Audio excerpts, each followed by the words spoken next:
welcome to the Metalheads podcast. My name is George. This is Jay. This is Will.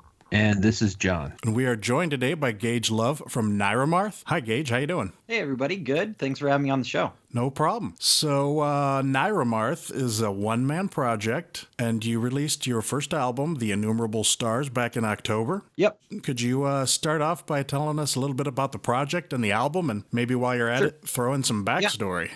Oh, sure. So it started in 2012, kind of wrote songs over the next 3-4 years.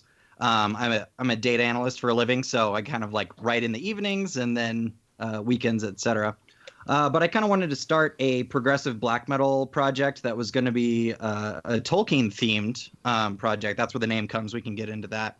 But I listened to so many different things that kind of as I started writing, it became a lot more than that. So it's kind of like my vehicle to explore the progressive side of all the different types of extreme metal, Black Death, Doom, and then also inserting some electronic influences, power metal influences, and some other things like that. You're speaking our language, man. That's nice. Good. Are you a control freak that you want to do it all yourself, or you just can't find anybody that does what you want to do? Or I completely understand that, by the way. Yeah. That's probably most of it, actually. But no, it's also a vehicle to, get better at mixing, producing music, etc. And a lot of times it's just a different element. I love playing with other people. But when you have like total control over it, you can execute your vision 100%. And then there's nobody else to blame either. If nobody likes it, it's just my fault. That's my problem. Yeah, but and then plus like I've got a like 9-to-5 or more job for an economic consulting firm, and often I can have really long weeks. So it's something where I can work on it when I want to, and being without a label and being with just me and my computer and my rig, it kind of it gives me the freedom to do anything that I want. But I still put some kind of boundaries on it, I suppose. Can I just say that you heard it here first, that all of the new hot metal is coming out of economic consulting firms. There you go. So what would you call this style then? It's a mashup of so many things that I'm not even going to hazard a guess here. So what I typically, I said progressive metal for a while, and then like since I don't have a label, I have to kind of like, my friends were actually talking about this today, like, you don't have the experience of like getting a tape or a CD or like just buying a record because it had a dragon on the cover, like when you were a kid. And so we've got all these kind of filters and tags set up. So it's almost like if you don't tell people what they're going to listen to in the next 5 minutes, they're not even going to click on it. Yeah. So for the first time, I just went with kind of like progressive metal, and then would kind of reference maybe like Isan, Enslaved, Leprous, Opeth, that kind of stuff. But I think I've kind of gravitated lately towards progressive extreme metal, especially because the next record I'm writing there's a lot more doom and black and melodic death on it. But that also shifts me from the whole kind of gent wave, which I want nothing to do with. I guess people like that. That's cool. But it's just like I don't want to be a gent band. Or can't fault you there. One. So there's a few bands that use the progressive extreme metal moniker, and I'll go with that. But I generally try to just say progressive metal and let people do whatever they want. There's like, it's really one of the funniest things has been reading what people will try to classify it. I think one site was like progressive, atmospheric, melodic, black/death/doom/ symphonic metal. Smooth jazz. So I don't know. It was with fun. a twist. I think one thing I was curious about is figuring out what people were going to think of it once I went into it. Because I kind of went out to write something that I could be proud of, but also something, just the style of music I like to listen to. So I didn't know like what people would think. Everybody's calling it like a black metal project, which is a little perplexing to me. Like I have, obviously like the Isan influence, and I think I do some kind of Ulver type, Agalloch type, black metal here and there, but it's not the dominant part. Not at all. So like people are like, yeah, newest black metal release, and I'm like, post me on our black metal. Please don't do it. But you know, so black metal is very important to me, especially, you know, the progressive stuff, and I like to add those influences in, but I definitely try to stay away from, you know, being pigeonholed, I guess, so I can do whatever I want. But what are some of the bands you like right now, especially in the sort of progressive black metal? Right now, well, Isan is kind of top of the game, I guess, for that. There's a lot of smaller bands. I like Klabautamon. I think they're doing really cool stuff. I actually haven't listened to their new record, but they've got an old one, The Old Chamber, which is really good. I think it's 2011. They're a German. I think it was a one man for a while, but them, Klabautamon. I like Greek stuff. Aeneon and Hail Spirit Noir are really cool. Oh yeah. Yeah. What else do I like in terms of progressive black metal? Yeah, Isan, Enslaved. Leprous isn't doing that really anymore. Who else? Borknagar is one of my favorites. Yeah. Arcturus is great. We like that. Pretty much anything Scandinavian. So like kind of the I guess the lineage of my stuff is mostly Scandinavian death metal. And you know, and then later prog. We can get into like my influences later, but yeah, pretty much anything up north. But those are some of my favorites. I wanted to mention before I forget that you know, a lot of bands that I hear that try to throw in so many different types of things is very clunky. It's like it's a little forced, and it you know, it's maybe a little more avant-garde than really like a good prog mix of things. And as much different stuff as you do, it just flows really nicely, I think. Cool, thanks. I really appreciate that. That was something I really tried to do, and I wrote a lot of the songs linearly to try to get that. You know, if I couldn't find something that went next, it's not going in the computer. You know, so I'm glad because yeah, it can be a train wreck sometimes when you mix those genres. Even when you stay within, I love Opeth's Watershed, but you could probably say he kind of, you know, did some interesting transitions here and there. And so, yeah, I tried to make everything flow even with all the different genres, especially when I go into like electronic stuff, and it's kind of strange. But anyway, do I listen to synthwave? Yes. Do you listen to synthwave? Yeah, a little. Yeah, that's what I thought. No, a little bit. I actually started writing this, including the intro, before Stranger Things was a thing. I was going to ask you. Before I even started listening. Yeah, it's actually, well, I don't hear it that often, but yeah, I wrote that in like 2013. And no, most of my synth influences come from anytime it leaks into the Scandinavian metal. I really appreciate Catatonia, how they do things. They work with a guy named Frank Default, as well as Christer Linder. He was a guest on Night is the New Day on Forsaker, I think. No, Departer. So, you know, I like that stuff a lot. I like ambient music and Norwegian, it's like any Scandinavian jazz type stuff, like Turje Reipdahl, or the Hearts of Space podcast is really good for those kind of ambient things. And then let's see, like some soundtrack stuff like Hans Zimmer, I like some psytrance. But yeah, I mean, I feel like, Dark Tranquillity is another band that I think integrates electronics really well. I was surprised, you know, when Stranger Things comes out later, and I'm like, okay, cool. And then synthwave. I think my stuff is less. I mean, maybe there's some shared influences. Like I like Tangerine Dream and Vangelis. Yeah. So I guess, you know, that stuff has been all the rage the past 2 or 3 years. But on synthwave, I haven't like super deep dived on everything, but I love Carpenter Brute, and I love what's his bucket, Perturbator. Yeah.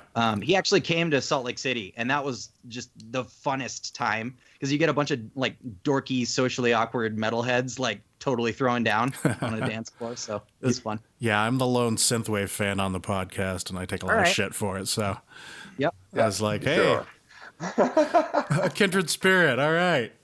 Yep. So, God, I would have thought it would be hard to find awkward people in Salt Lake City. That's interesting. Is that where you are now? Yeah, is that where you are in Salt Lake City? Yeah, I'm in Salt Lake City. Yeah, it was funny. I did an Italian written interview, and they were like, what is it like to live in a place with a not so good of a metal scene as Salt Lake? And I was like, oh, we're doing really good. But yeah, there's a lot of people out here. There's relatively few people that do like all of their own stuff, I guess, out here, but some of us are kind of getting together. A couple of guys from Visigoth and other people do stuff here. So I like the new Visigoth. yeah, it's cool. Yeah. We had a fun time working on it. So awesome. So I think you said you started working on material in 2012. Yeah, 2012. I wrote. I don't know if you're familiar with the song titles, but I wrote Subterranean in 2012. Wrote another 2 or 3 songs, including a lot of the themes from the first and last song, the Through the Cosmos suite, I guess you could call it. Mm-hmm. And then moved from DC out to Salt Lake, got a new job. It was kind of another year and a half where I didn't get a lot done. I think I wrote 1 song. I was saving up for some better gear that I wanted because the demos, they were okay, but I really wanted to kind of up the production value as much as I could. So saved up, got some extra gear, and then started writing the rest of it in 2015, 2016. So it's not like I was intensely crafting this for 5 years. Right. There were some down periods just due to everyday life, but yeah, started in 2012 and then recorded it all fall 2016. Okay. What was your first instrument? What got you started doing music? Guitar when I was 13, but I would say piano and voice when I was little. I took piano lessons. My ear was good enough to where I could never have the patience to learn to read sheet music when I was that age. I can read now, but I'm not like a good sight reader. But I would say piano, and then I was in choir and did kind of vocal performance stuff a lot when I was younger. So that all through school, picked up a guitar when I was probably about 13, and played that ever since. And I've still done keyboards and other things. So I think the choral music background helps out a lot in all of the orchestration work that I do, and that kind of thing. But yeah, so I would say probably voice. Mm-hmm. Voice and piano is first, but guitar is my main instrument. I was curious because I was wondering what you when you're ready to write, what do you start writing with? What I write on? Yeah, actually, a lot of this album was written on the keyboard, and I would come up with either atmosphere, mood, or like a synth line, or like a melody. And this time around, I'm actually writing the last song, so we'll probably have a new record here pretty soon. Awesome. but I wanted to go a lot more riff centric on this one. So I actually have been writing a lot more on the guitar as opposed to the keyboard. But I'll still come up with melodies and stuff. I enjoy composing on the keyboard, even if I'm doing a heavier song, because if you play a certain instrument for a while, you get your kind of muscle memory defaults to certain positions and stuff. And while I'm like reasonably good at piano, I'm not like, I don't have any habits or anything, so I can just kind of explore, and I don't have these preconceived notions of, oh, this is the shape, and then you go to that one, oh, this is a Death Doom part, so I guess you have to do this chord change, Right. I don't have any of that stuff, so I enjoy it. It's kind of liberating. What tools do you use to record? I assume it's all on the computer. Yeah, so at least for the first album, I used Cubase as my digital audio workstation program. Mm-hmm. And then I have like a 2-channel Universal Audio Apollo interface. That's where I do everything from. I will typically scratch out the guitars with like an amp modeler kind of thing. But I'll those were I think a 5153 and a Port City cabinet with 257s on the cabinet. So I did real guitars on there, and then fake drums, which everybody loves to complain about. Yeah. But just to cut you off real quick, since you mentioned that, I'm a drummer from many moons ago. I haven't played in a while, but it doesn't sound like it's overdone. So thank you. They can complain about that, but yeah, it's the prog people that complain about it. So prog people it's complain about everything. John's our prog guy. I'm a prog guy, and he generally complains prog guy about too. electronic drums. So this is like amazing.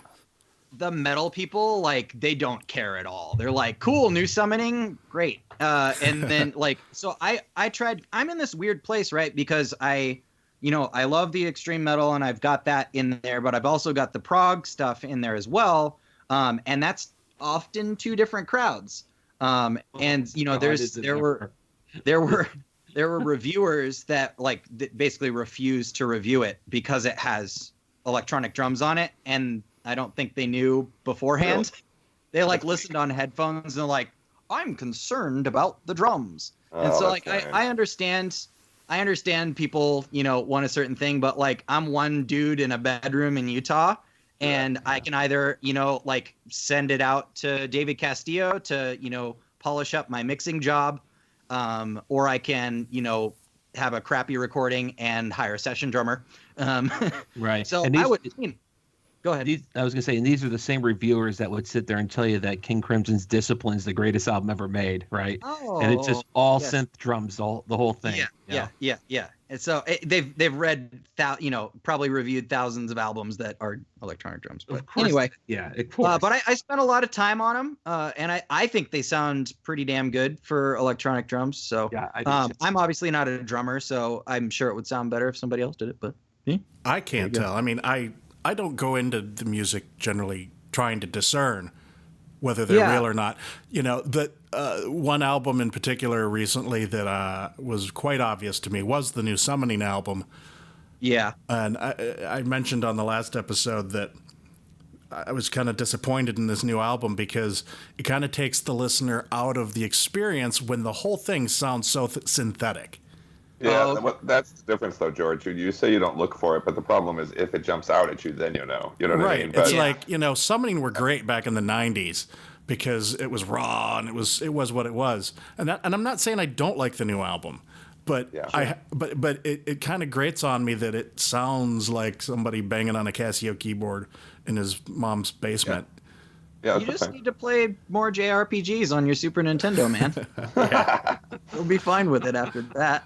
Yeah. But yeah, I tried to do a realistic take, obviously, because with my resources, I was going to be able to get a better sound out of electronic than I can, with other methods.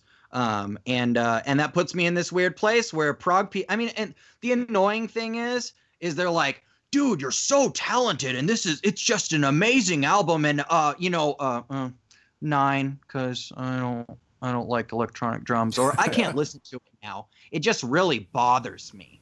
So that's annoying because you put hundreds of hours of work into something, and then people are like, But I made it for myself, so I'm kind of trying to figure out if I want to spite everyone and go more lo-fi with worse drums, or try to program it so that they will never know, or just get a real drummer. Because I've always wanted to get a real drummer. It's just how long do we want to wait? How long do I have to save up to get this thing out and then make no money on it still? So, which is not why I do it, but or you could just not put it in the liner notes and just say that you played all the instruments and just leave it at that. And they're like, man, you really improved on your drumming. They probably wouldn't care. Seriously. It's the fact that they know about it. Yeah. Mm-hmm. So, and plus everybody tries to make their drums sound like drum samples anyway. And almost every death metal band has triggers, drum samples, triggers, everything laid in. So that's just how the business works. They just don't like it when they know about it. Yeah. Yeah. These are the same guys who like Mike Portnoy's snare on Images and Words too. So, who plays the sax? Jürgen Munkeby. He's from Shining. So he's a really awesome guy. So the Norwegian Shining, not the Swedish Shining. Yep. He's got an extensive repertoire. He's worked with Enslaved on some commission piece. He works with Isan on every album since After, I believe. He's awesome on After. Oh yeah, he's amazing. He's worked with Devin Townsend, tons of stuff. The old Shining stuff is quite different. Their newer stuff is kind of industrial infused. Think of kind of I don't know, I would say, at least for a couple of their albums, kind of Dillinger Escape Plan meets Nine Inch Nails in Norway. But they do this kind of, black jazz thing. But their older stuff is quite, 70s laden prog-esque. So I was going to ask how you worked him into the mix in terms of the recording. How did you guys collaborate? Yeah, so like I said, I did demos for all of the songs. I wrote that song Luminous Beings in 2014, and originally the part that he first comes in on it was actually a bass solo. And then when I came back to actually produce the final album, I said, "Hey, that I kind of hear a saxophone in my head now." And so I sat there head scratching for a while because I was like, maybe I'll like find somebody local, or I'll like look online and stuff. And then I was kind of like, well, who do I want to have on it? And I was like, well, duh, Jurgen. And so I just kind of plunked around because obviously, you know, some musicians do session work. And so I just went out to his website. He had, you know, his little, you know, contact me for session work. And so I rigged up a demo for him. I replaced the bass with like a little, like a really corny, you know, summoning sax, if they used sax. And sent it over to him and was like, hey, you know, here's what I want to do. Let me know if you'd be interested. And I didn't know if, you know, I don't know how choosy he is or whatever, but he would seem to be really stoked to work on it. And he's been, you know, super helpful. A lot of people click on it just for him. That was kind of it was kind of a strategy that, you know, I don't have a label, and I sent out, you know, however many copies for review, you know, probably like 50 to 100 to various places. And, you know, everywhere is going to have, you know, 10,000 things in their inbox. And they're always going to, you know, album review request, blah, blah, blah, blah. And so I figured album review request featuring a single with Jurgen Munkeby of Shining and Isan would probably go a lot farther than this band you've never heard of. So that worked out well. But originally it was just going to be that first little lick. And then he emailed me back and said, hey, usually I do like stuff on the whole song. So I was like, have at it. And then, you know, added the solo in the middle and everything. So it was just, I'm like super stoked on the collaboration. And then that got me, it kind of got me out of my bedroom in a sense, in kind of a dream sense, where I had never thought I'd work with somebody of that caliber. And when it came to the time to master it, I was like, well, I could master it myself, or why don't I just see if somebody else would master it? So I was looking at like Jens Bogren and David Castillo. David Castillo's worked with Catatonia on several records. He did Dead End Kings and Night is the New Day. I think he does tons of engineering at Fascination Street. He's tracked, you know, the past Leprous records, etc. So he, you know, who do you want to mix your album? Well, Night is the New Day is my favorite sounding record, so I guess I might as well try to get that guy. And then I got that guy. So, you know, obviously you got to drop some cash on these guys, because, you know, it's their job and stuff. But sure. I wish they were more glamorous, but at the same time, it's kind of like this cool Stradivarius style, you know, shoot for the stars thing, where I was like, hey, I'll just do the best thing I can. And, you know, screw it, I'll work with these guys. So it worked out well so far. How did you incorporate, like, did you send him Cubase files and he just, you know, or? Yeah, actually, I don't know what DAW he works in, but I just sent him on grid stereo file of, you know, my reference stuff. Mm-hmm. One with, I think, the cue and one without the cue. Just send him the time signature and tempo. He locks it into his session. Mm-hmm. And then he's got his studio there at his place. He recorded his saxophone, sent it back to me. What he'll do is, you know, he'll send back kind of these example demos of, you know, hey, is this okay? This okay? You know, he wanted to check all of his improvs with me and stuff. And so we tinkered around a few sessions, and then he did the absolute perfect take. And so he just sends me the raw files, and then I mixed it in just like you would if you were a mix engineer. So nice. It was pretty seamless process. That was the first time I had worked with other musicians across, you know, overseas. Worked out really well. I'm planning on having more guest spots on this album, mostly vocals. And I think I haven't emailed him yet, but Jurgen's got another spot on the next one too. So, cool. Hey, and I think I'm working with David again. So you mentioned some of your influences, if you don't mind, since we've kind of covered some of them. What you mentioned some 70s influences. The reason I asked is because there's a current prog band that I don't know if you like them, and I'll ask you about it, but I want to wait to hear what you have to say first about some of the non-metal influences. This band? Gobbler? Maybe. Okay. Maybe. No. Anyway, no. okay, Actually, that Yeah, wasn't the band, but I know that I read that you do like Wobbler, but I'm I I like do them. like Wobbler's great. I just got the LP in the mail today. So anyway, yeah. So on the 70s end, I got really actually, should I just tell my full influence story from the beginning? And Why then not? Sure. I won't Go take for too it. long. So I got into like metal through Metallica's And Justice for All. And then I didn't really go through a thrash or kind of trad metal phase for a while at all. I quickly, within a couple years, found Dark Tranquillity, and Gothenburg style death metal. And that was when I was 13 or 14. I simultaneously got into that, as well as Rhapsody. So I listened to, power metal concurrently, and I think I was still listening to like skate punk and other things like that. But my entry into the underground metal world was through Swedish death metal, melodic stuff rather than the first wave, even though I got into that later. So mellow death was kind of my big forte for a while. At the same time, I developed love for more progressive stuff like Nevermore, things like that. But it was mostly mellow death. And Rhapsody, and then got into more power metal bands like Stratovarius and all that type of stuff. Later into prog power. I get into Symphony X. I didn't really know. So I'm 31. So I'm like on the tail end of when we remember that the internet wasn't really useful for anything, and you had to rely on like the dude at the record shop or your friend that had a tape. So I would listen to Rhapsody, and then I didn't even listen to Blind Guardian until 5 years later, maybe. Whereas everybody now is like, yeah, I listened to Angra and Blind Guardian and Halloween and Freedom Call and all this stuff that I saw on a forum within 5 seconds. And then you're an immediate master on power metal, right? Yeah. But yeah, so as the melodic death metal, the power metal, I get into progressive leaning stuff with Symphony X. And then Opeth's Ghost Reveries blew my mind when it came out.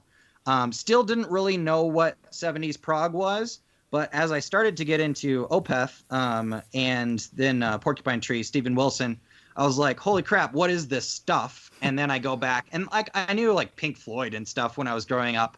But once I had the internet as a functional entity, and once I knew I could go back and listen to King Crimson and Gentle Giant and like Jethro Tull, Yes, etc., then deep dove into like Italian prog with like Bonco, and Nice. Premiata Fornaria Marconi and stuff. So like, believe me, when the prog people are mad at me because I have electronic drums, and then I'm like, how much RPI do you listen to, sir?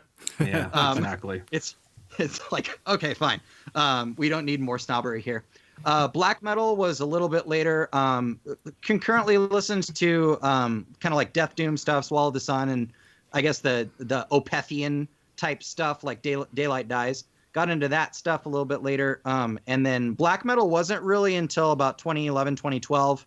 I had listened to Emperor, but I was kind of a hi-fi snob, and I could never get into a lot of black metal because it would just sounded like terrible. Yes. But I always loved Emperor. And then with Isan's After and Enslaved post kind of 2003 Below the Lights On records, those got me into black metal because I understood, like, as kind of Opeth was to death metal, as progressive death metal, Enslaved, Isan kind of are that same token, except with the black metal genre. And that got me into that. And then every time I explore a new genre, I like to, explore the old stuff as well and do my history. But Emperor is always going to be my favorite, early black metal band. But, and then I have a lot of musical theater influences and other electronic and symphonic and all that garbage. So the reason I asked is because listening to the album, as you get towards the middle of the album, towards the end, but not into the final song, I hear, and I'm not saying that you sound like this, I was wondering if this was an influence. You know the band Wolverine from Sweden? I do. Okay. There's just some moments where I hear some of it just sounds like it's an influence. It might just be complete coincidence. It's not.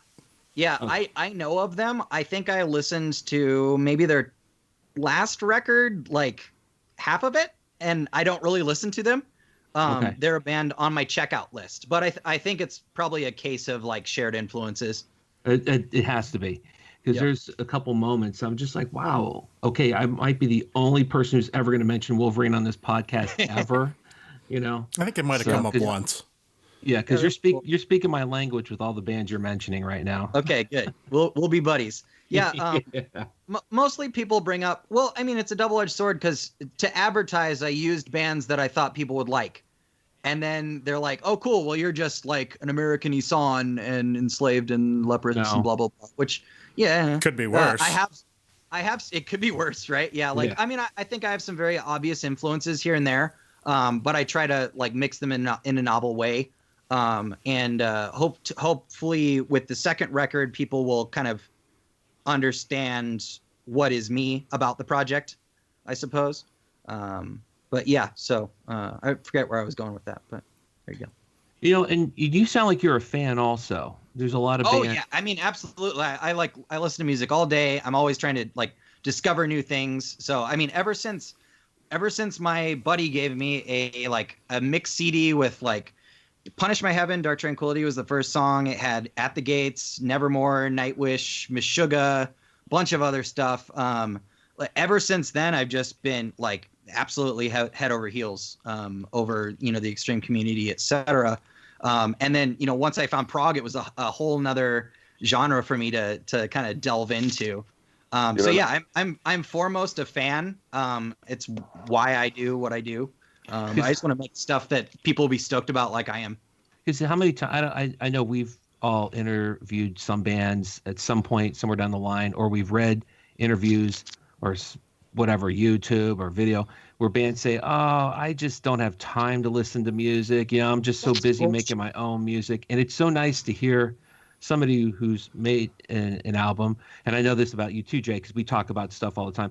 It's nice to hear people that are in the industry also say, "Oh, dude, I'm a fucking huge fan as well." I mean, I wouldn't be doing this if I wasn't a fan. Yeah. So I mean, it's like, nice. I guess I can understand if maybe like I was a full-time touring musician and I was like mixing full-time and always listening to heavy stuff, and I needed to like listen to ambient music to go to sleep or something. Like, I guess I kind of understand that, but like every time I see like a Metal Sucks article where like, new metal, I don't even remember what it was. It was something like this morning, somebody was like, yeah, now that Slayer's gone, you know, all that's left are I'm like, what are you talking about? We're in like a golden age. Yeah. So I read an interview with, of all people, this is a little bit slightly off topic, with Eddie Van Halen in the 80s. And he said the last record he had bought was Peter Gabriel's So album. And with God Is My Witness, I saw 84. Yeah, and then I read an interview with him just like a week ago. For whatever reason, I don't follow Van Halen really that much. But, And he still said that was the last album he bought. I swear, that's absolutely true, George. He was like, you know what? I think the last one I bought was Peter Gabriel. And I was like, you haven't bought a record since 1980 something. Well, yeah. And all due respect to Eddie Van Halen, he shouldn't be buying records. They should just send him records. Yeah. Yeah. So I'm always going to call bullshit on anybody that says that. Yeah, exactly. Well, we get a lot of that when we ask bands, hey, so what have you been listening to? Or like, do you have any, you know, like towards the end of the year, we go, hey, you know, what are some of your favorite albums from this year? And they're like, well, I haven't really listened to anything from this year yet. I'm still catching up on last year. Yeah. So, but Did you want my quick top 20 from last year? I was just going to say, you know, what were your favorite albums from last year? I've got you taken care of. Hold on a second. Okay, so I did a top 20. There are some non-metal, but it's mostly metal. Hit us. It's loading. Hold on. While it's loading, I was just going to say, you mentioned Nevermore a couple of times, and, you know, just to kind of make note of Warrell Dane's passing here recently. Yeah, I'm still jamming Nevermore every week. It's like that. What's your favorite one? Dead Heart or Dreaming Neon Black, but probably Dead Heart. That completely blew my. I mean, it comes out in 2000. I had gotten into metal. I think 99 is when I got like into like underground stuff. And that came out, and just like Loomis's guitar is insane. Warrell Dane's like vocals. Actually, I don't sound anything like him, but I think if you probably listen to my stuff, A lot of the phrasing I use and note choice is probably heavily Nevermore influenced because they taught me how to do metal. It was funny. He did a Conquering Dystopia tour. Jeff did. And I finally got to meet him. And I had let my other friends. I never want to meet people because I get all socially awkward. And I'm like, hello, you changed my life. And like it did the same thing with like Dark Tranquillity. I remember I saw them on the Ghost Reveries tour in 2005. And they were like hanging out at the back of the rave in Milwaukee.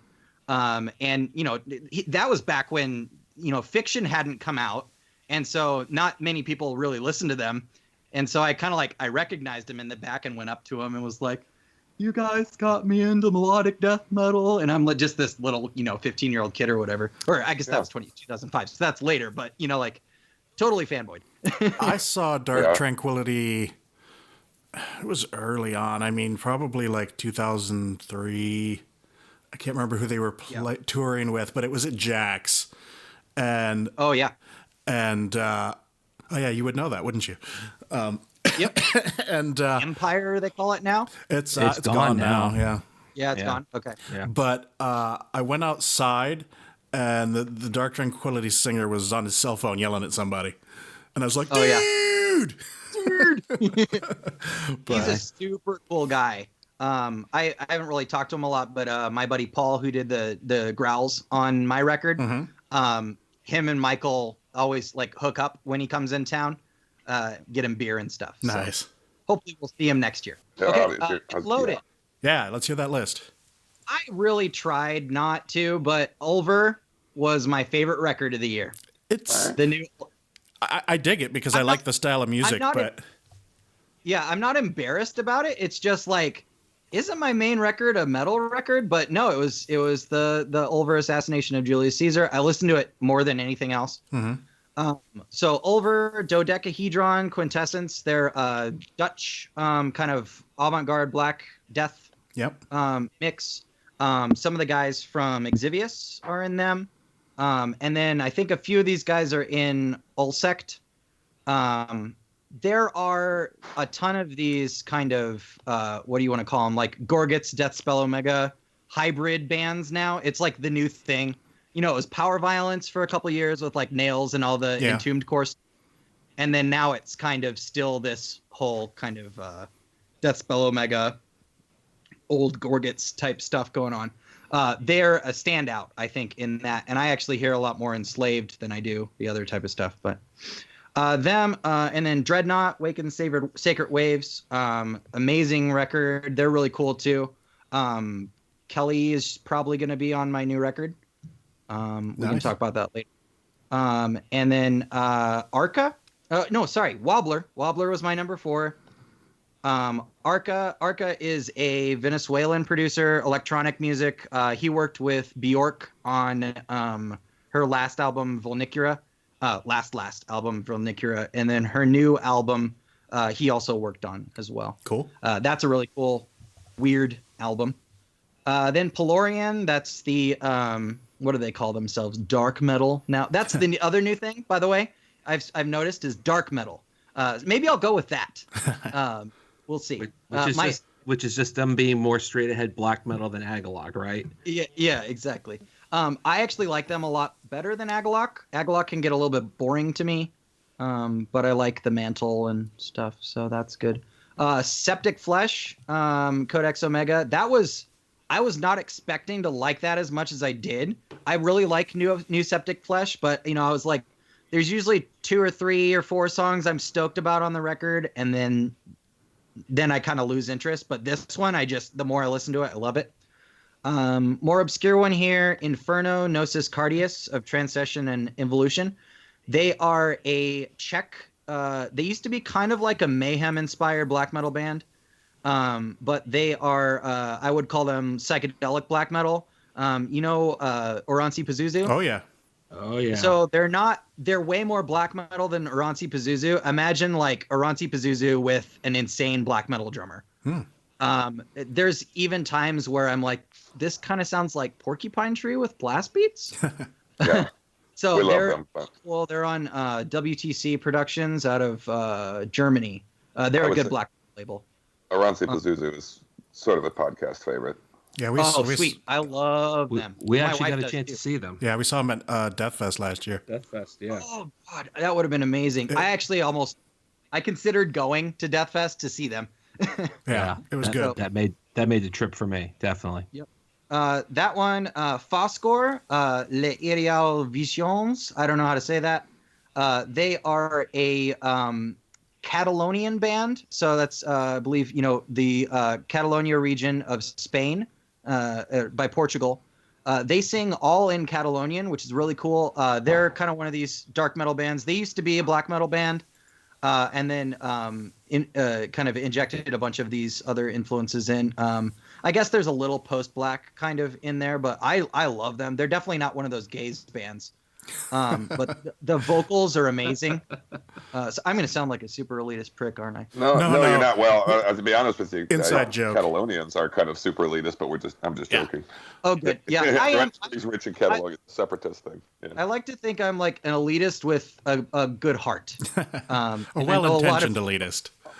Yeah, I know. I know a lot of people that are way worse than I am. So, I think Bestia Arcana, Holocauston, insane record. Did you guys hear that? Say it again. Bestia Arcana. It sounds familiar, but Okay, so it's off Dark Descent, the Colorado label that is like putting out pretty much every good death metal record now. Yep. Bestia Arcana, I believe it's a 2-man side project from the guy Naz Alchemeth from Nightbringer, as well as Aklis. He's in that. I think his name's Kyle. I like to. I looked that up on Encyclopedia Metallum, the Metal Archives, and I just think it's funny that his name's Kyle because he has like the coolest ritualistic vocals. Yeah. But he's Kyle. Yeah. Anyway, so that one's a cool, and it's black metal. It's got a little bit of a Blackened Death feel to it. It's an amazing record. Earth Electric, Volume 1, Solar. That is a kind of psychedelic, progressive, hard rock metal band from Portugal and Norway. It's Rune Eriksson, who used to be in Mayhem, female front vocalist. And they play kind of what I would like Opeth to be doing right now, but they inject a little more of the black side. So you've got a little kind of like enslaved, maybe from Vertebrae, rocking, but they're really cool. Super good. Wait. I gotta stop you there just because I like, and John we're all like Opeth, but John would be the more resident Opeth fanatic, I think. But I can't tell you enough how many times I switched my allegiance from Opeth to Enslaved as my primary, progressive. And it's fun. So just to hear you say you'd like to see them doing, you'd like to see Opeth doing, and that's the way I feel about it too. Long story. Yeah, and here's my thing on new Opeth. I loved Heritage. I loved Pale Communion. I thought I really liked the kind of like RPI stuff they were doing on that. I don't like Sorceress. I just don't like it. Mm-hmm.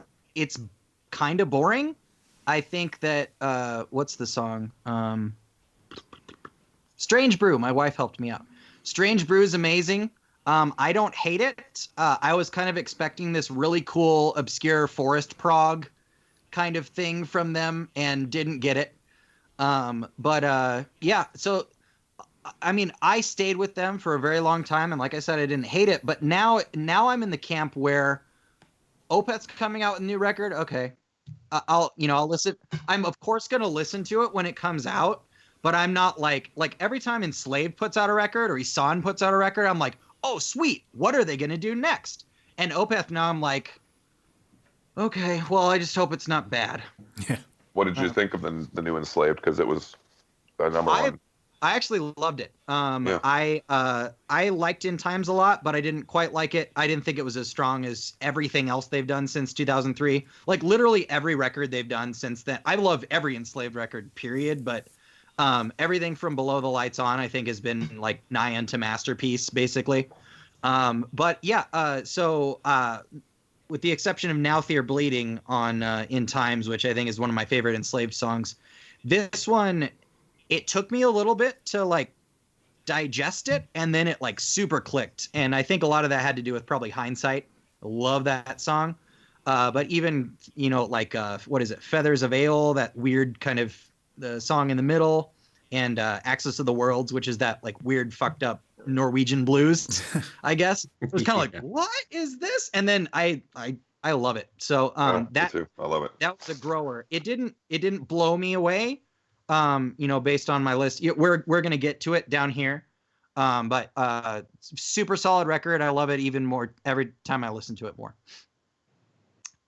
Next, and I'll try to go faster so we're not here all night. Unless this is interesting. It's all good. Nightbringer, Terra Damnata. That's the one by the Bestia Arcana guy. More traditional type, not traditional black metal, but like more of a kind of. Ashley? How do you describe that? How do you describe the new Nightbringer? It's the sound of monks being slain inside a cathedral that's burning, something like that. Yeah, so it's got a lot more kind of like that. Super trem leads, a little more Norwegian soundings, but that really really good. Then Peter Bjargo, Animus Retinentia. That's a kind of dark ambient, neoclassical dark wave kind of thing. It's the lead guy from Arcana. They're a Swedish band. If you've heard them, they're really cool. Kind of ambient stuff. Mm-hmm. And then Der Vegeiner Freiheit with Finisterre. They're one of my favorite German black metal bands. They have a lot of kind of classical influence, I think, in the chord progressions they use. Really, really like them. Halatar, No Stars on the Bridge. It was kind of a big Doom year for me. There weren't tons of Doom releases, but I hadn't heard Funeral until last year. And Funeral became one of my favorite things ever. I'm actually excited you picked 2006 because that's an insane Doom year. We'll talk about that later. But yeah, so Halatar, I really liked the album. It's lower because I don't think the rest of the songs were as strong as, say, Mirrors, which was that single that they had. Then Enslaved, then the new Bjork, new Mute Gods. That's a prog project with the bassist of Steven Wilson, Nick Beggs, as well as Marco Miniman, who is in tons of different things like The Aristocrats. He was in Necrophagist. By the way, did you see the Muhammad sighting? No. There's a picture of Muhammad Sweetmez, lead guitarist of Necrophagist, with the new Obscura boys, the younger. So he exists. I think he's probably working at a gas station or something. But he's real. He still exists. So anyway, Mute Gods, that's a good kind of Porcupine Tree type thing. Then The Ruins of Beverast, one-man German black metal / death metal / psych / dark ambient / and then I put Leprous down at the bottom. I didn't like this one as much, but I still listen to it tons. So John likes it. Yeah, I just gotta state for the record that this will be the only time ever on this podcast that anyone mentions Arcana, and I actually know that because I'm a huge fan. Good, so, yay! Yeah. See, we're gonna be really big, good buddies. And you're mentioning dark ambient, and that's I know George listens to some, but there's no question that I'm hands down. It's not even remotely close. The only listener on the podcast, minus some stuff that George listens to once in a while. I think we can give you one gift that wasn't on your list, which is something I think you'd really like, which is Perihelion Ship. Do you know that? I do. The record we all liked a lot. I don't like his vocals.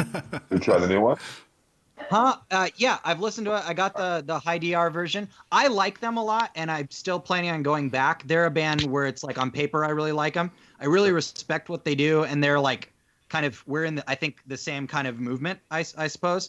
And so I hate to say that because I hate when people don't like my vocals. Well, I don't hate it. It's like I'm really picky, and so they are good. I just can't get into them yet. And so I'll never get, super mad at anybody who doesn't like my vocals. Because I understand, especially in like power metal, there's tons of power metal bands that are like instrumentation's great, but I don't quite like their singer. But yeah, I will do more Perihelion Ship. Well, no, actually, the vocals tend to be a defining kind of force in that band with people we talk to.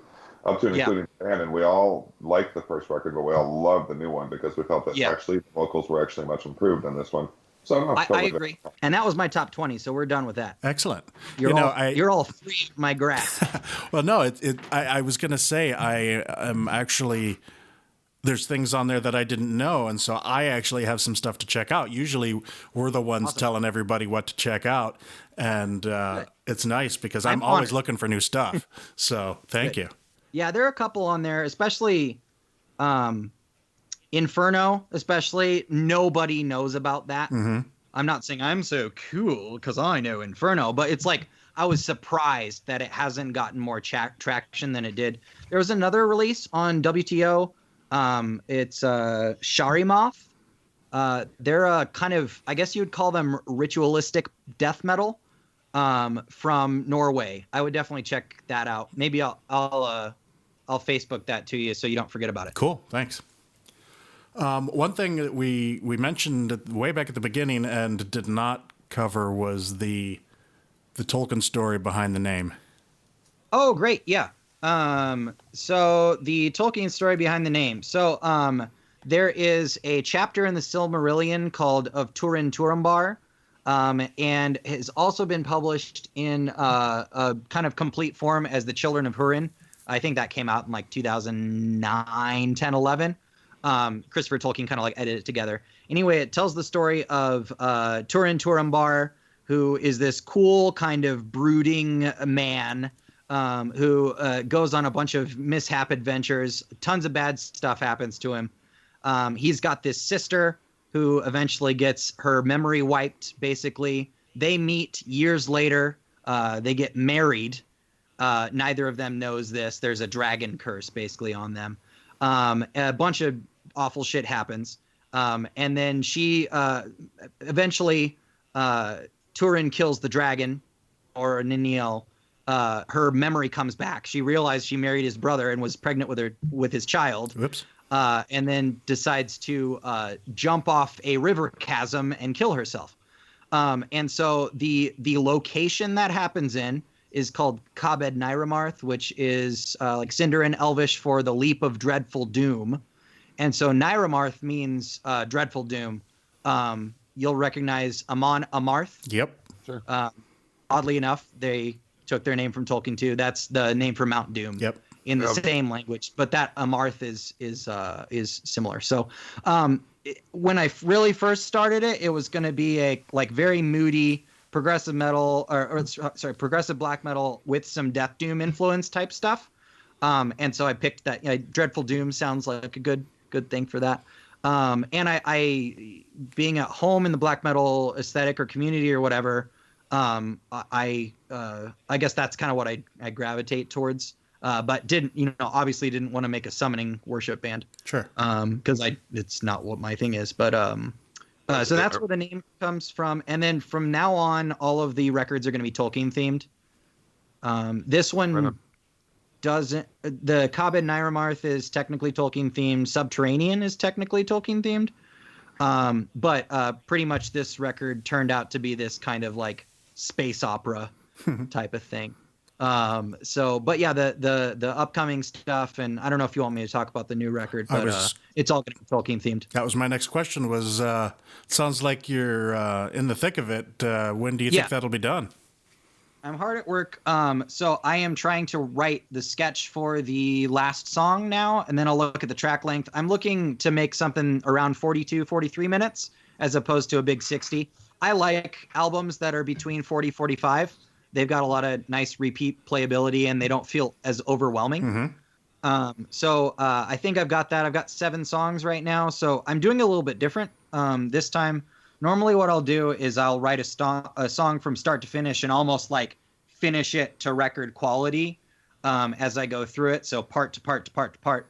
This time I'm kind of doing overbroad sketches and trying to figure out the organization. So I've got that for almost all of the songs. I'll be finishing up this new one in a couple, hopefully like a week. Then I go back in, I write all the vocals. I'm planning on having, it's going to be me. Paul is coming back on the growls. And then 3 ladies, 1 local lady. And then Kelly from Dreadnought. she said she'd like to do it. So we're still working out logistics and stuff. And then there's one other girl I really admire in the Lotus Thief that I'm going to ask. She does session work, so I'm relatively hopeful that I can get her on there. And so they'll kind of it's a concept album about another woman in the Silmarillion, Arathel. I won't tell you the whole story here, but she's a really cool, really strong character who a lot of bad stuff happens to, and then she kind of like sacrifices herself at the end of the story, and thus I think kind of Peaceville 3 type, Daylight Dies type Death Doom is gonna permeate this one. I was gonna make it a lot more black metal, but as I was writing it and with the subject content, it's a lot more organic. So there's a lot less synth, even though I'm going to use a lot of kind of like ambience and stuff like that. But it's nobody's going to think synthwave on this one. I can guarantee you that. But it's definitely more Scandinavian, heavier, more riff based. It'll be. I don't know if there's going to be a switch in who listens to me, even though I was surprised more metal people listen to me than prog people, I think, from what I've gathered, which was pleasantly surprised. I don't care, who listens to me, but being in a genre where I'm singing, it's more melodic and it's maybe not like the heaviest or harshest thing in the world. Even though I come from a place where I listen to all of that stuff, like the underground stuff, I've been pleased that people that enjoy that same music also enjoy my stuff, even though it's a more digestible, not poppy, but melodious type of thing. So anyway, yeah, concept record, 7 songs, hopefully to have like 5 guests, and I want Jürgen back. So I would guess I'll be working, writing lyrics for the next month, lyrics and vocals and everything, and then I'm going to start tracking, doing all the electronics. I'm going to spend a lot more time on it. I think it's still going to be out in 2018. Honestly, nice. Probably around the same time, maybe October. Okay. The thing with the, not that I'm writing super different music necessarily, but I wrote a lot of those songs in 2013 that are on the first record, and I almost feel like this kind of Yari Mainpaw thing where I've got like tons of music that I'm sitting on, or like I'm constantly having to deal with stuff that I wrote in 2013.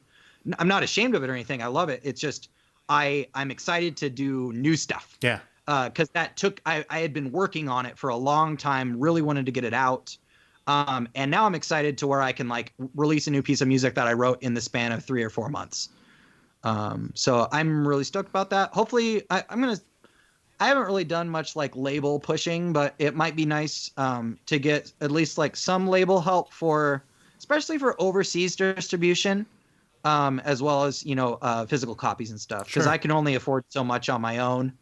But I've been really pleased with how far the release has gone on this one just by myself, because I don't like, my wife and I do all the design, all the videos, everything. I mixed it. The only outside person that did pretty much anything on it besides guest spots is David Castillo mastered it. But it's been a fun, stressful, wild ride. Awesome. Doing it by myself. Yeah. So. Okay, so here's my non-music question. Cool. I read that you like Star Trek, and what I want to know is, do you like Star Wars as well? Are you bi-sci? I am bi-sci. I also like Battlestar Galactica. Woohoo! So maybe, what would that be? Pan-sci? Tri-sci. I like Star Trek is which version of Battlestar Galactica? For some of us who were there for the original and the new one. I appreciate the old one, but haven't delved into it much. So Don't sadly, I will not bond with you on this one.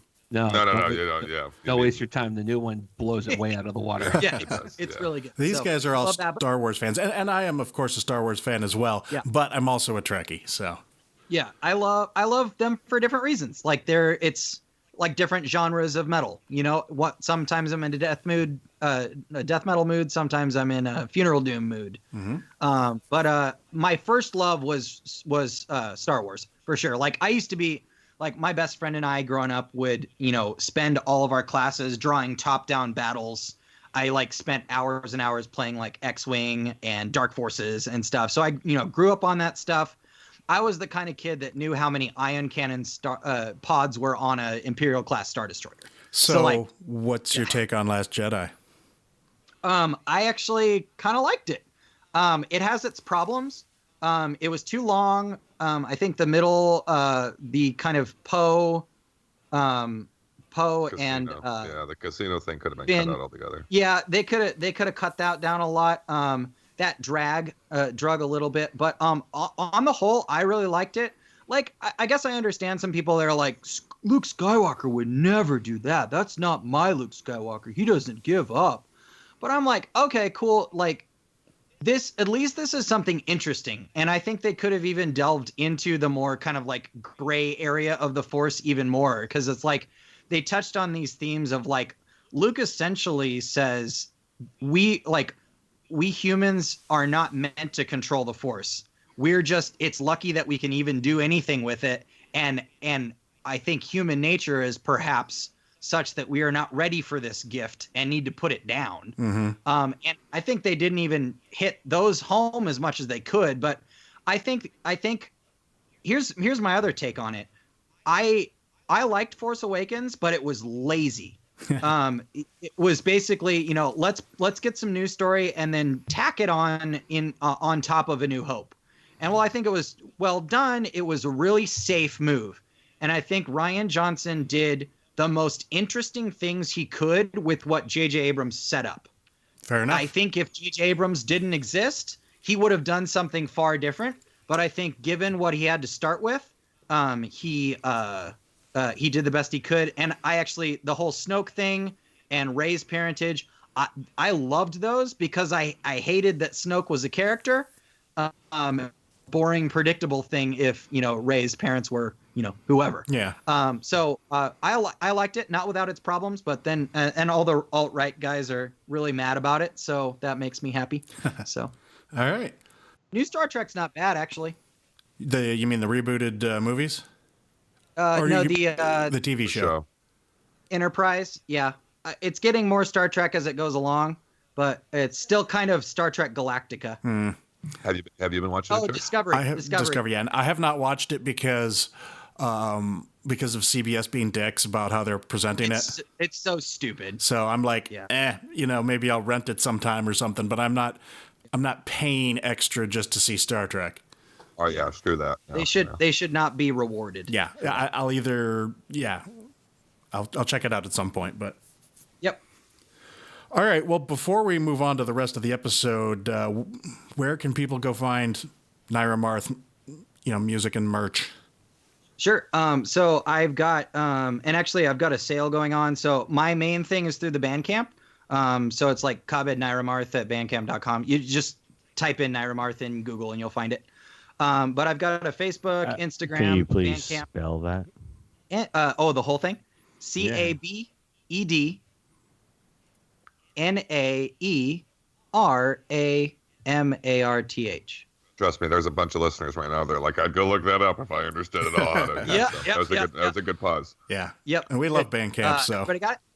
Yeah, so Bandcamp's there. I don't have physical copies, but I do have shirts. I think I only have like 17 left or something like that. But everything's half off through the end of January, so people can get that. And then it's on Spotify. I have individual songs on YouTube for all of the songs, as well as a full stream of the album, as well as a super cut of the first and last songs together. So, I mean, and you can find it on all the torrent sites. It leaked early. I don't know who leaked it, but it turned out to be a good thing. I don't know. It's like one of those, it's like violating, and whoever did it is kind of a dick, but at the same time, like it spiked visits and stuff. So I'll take any publicity I can get. So it would be nice to know how many people downloaded it, though. You know what I mean? Like, yeah, at least a few hundred from one Russian site. So yeah, those Russians. Those Russians and their sites, man. Yeah. Yep. Yep. So, but yeah, Bandcamp, Spotify, wherever you want, and then I would like to do physical copies in the future. I was thinking about maybe doing a Kickstarter, but I mean, I'm still really small, and I don't know how far that stuff would go. So, But my goal is to get physical copies, so we'll see what happens with the next release. But I would look for something, fall 2018, unless I really decide I need more time on it. But I doubt it. Excellent. It's flowing pretty well. So last episode, John came up with a list of albums that were celebrating 20 years this year. And he suggested we do one for albums celebrating 30 years. And holy shit, were there a lot of great albums coming out 30 years ago. And so I thought I would run through this list. It's extremely long, so I'm going to run through it kind of quickly, but stop me if anybody wants to talk about anything. And there were like a ton of albums that I even left off. But it kind of blows my mind how 30 years ago, which, I was in the thick of things then myself, as were the rest of the guys on the podcast. But anyway, here we go. Anthrax, State of Euphoria, love that album. Bathory, Bloodfired Death, classic. Blind Guardian, Battalions of Fear, first album.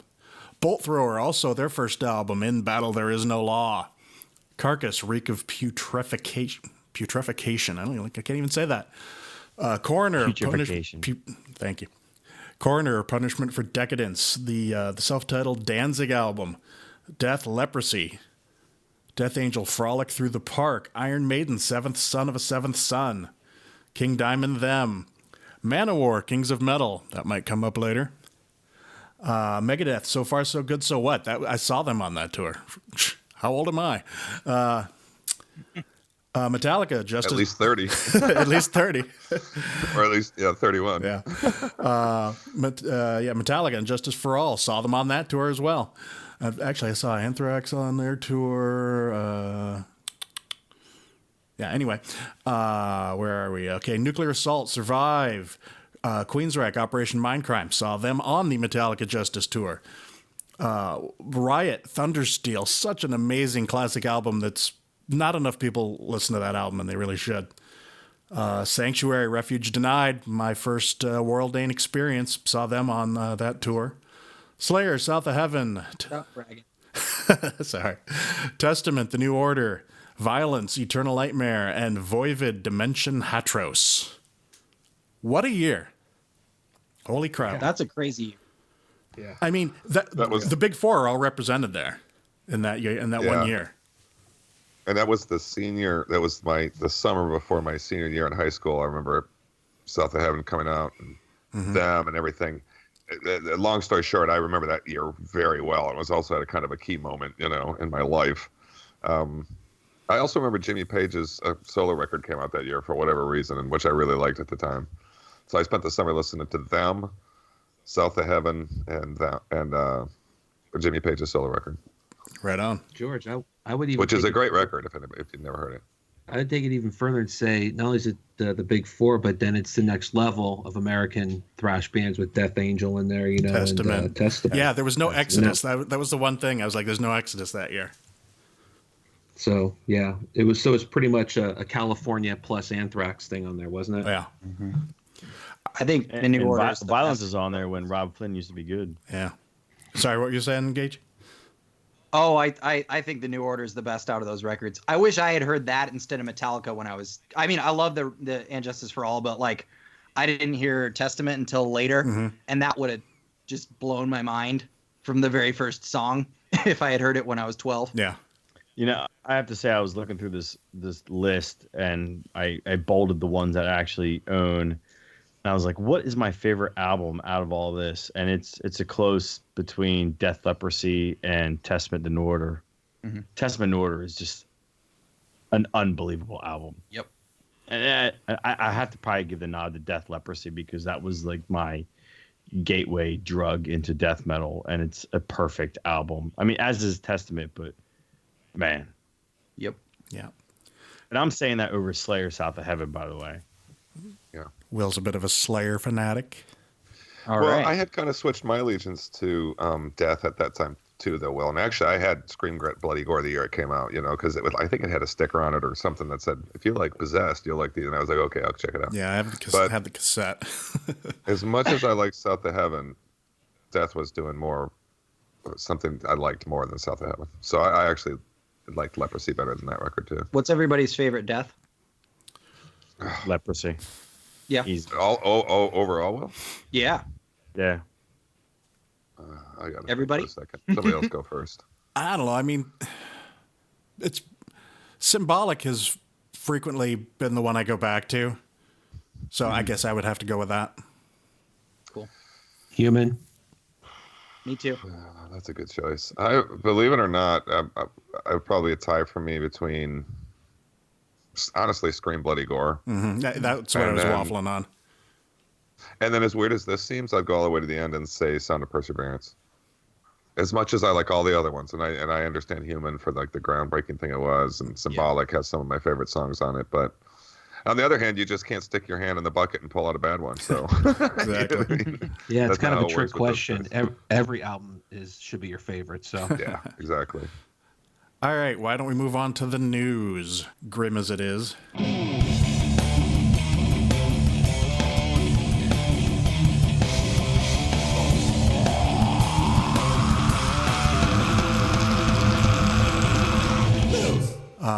Fast Eddie Clark has killed. He died. Probably everybody in the world knows that by now. And now the original classic. I don't want to say original. The classic lineup of Motorhead is now all perished. Sorry, we that was my we had a fault. little discussion about the original lineup as opposed to the classic lineup. And Saxon just released a video for a song off their new album, which I guess they had in the works since Lemmy passed. It's called They Played Rock and Roll, and it's about Motorhead, and there's a lot of Motorhead footage in the video. Well, I'll just say, let me just throw in, this one was kind of tough on me because, or all of us, I mean, not like it's anything special to me, but I don't know, man, as much as it was hard when Lemmy went and everything, this is the last one. And those first 5 records are essential to me. They're such good records, and I love them all. Even Iron Fist, which they hated. So I've been listening to a lot of Motorhead since Fast Eddie went. You can hear him sing too on there's a song on I'm trying to remember which song it is. I'll look it up, but it's a song like on Overkill or somewhere. Eddie actually sings the lyrics. He sings the lead vocal. Yeah, he's a pretty good singer too. Yeah. Also, Dave Holland, the former drummer from Judas Priest, he also died.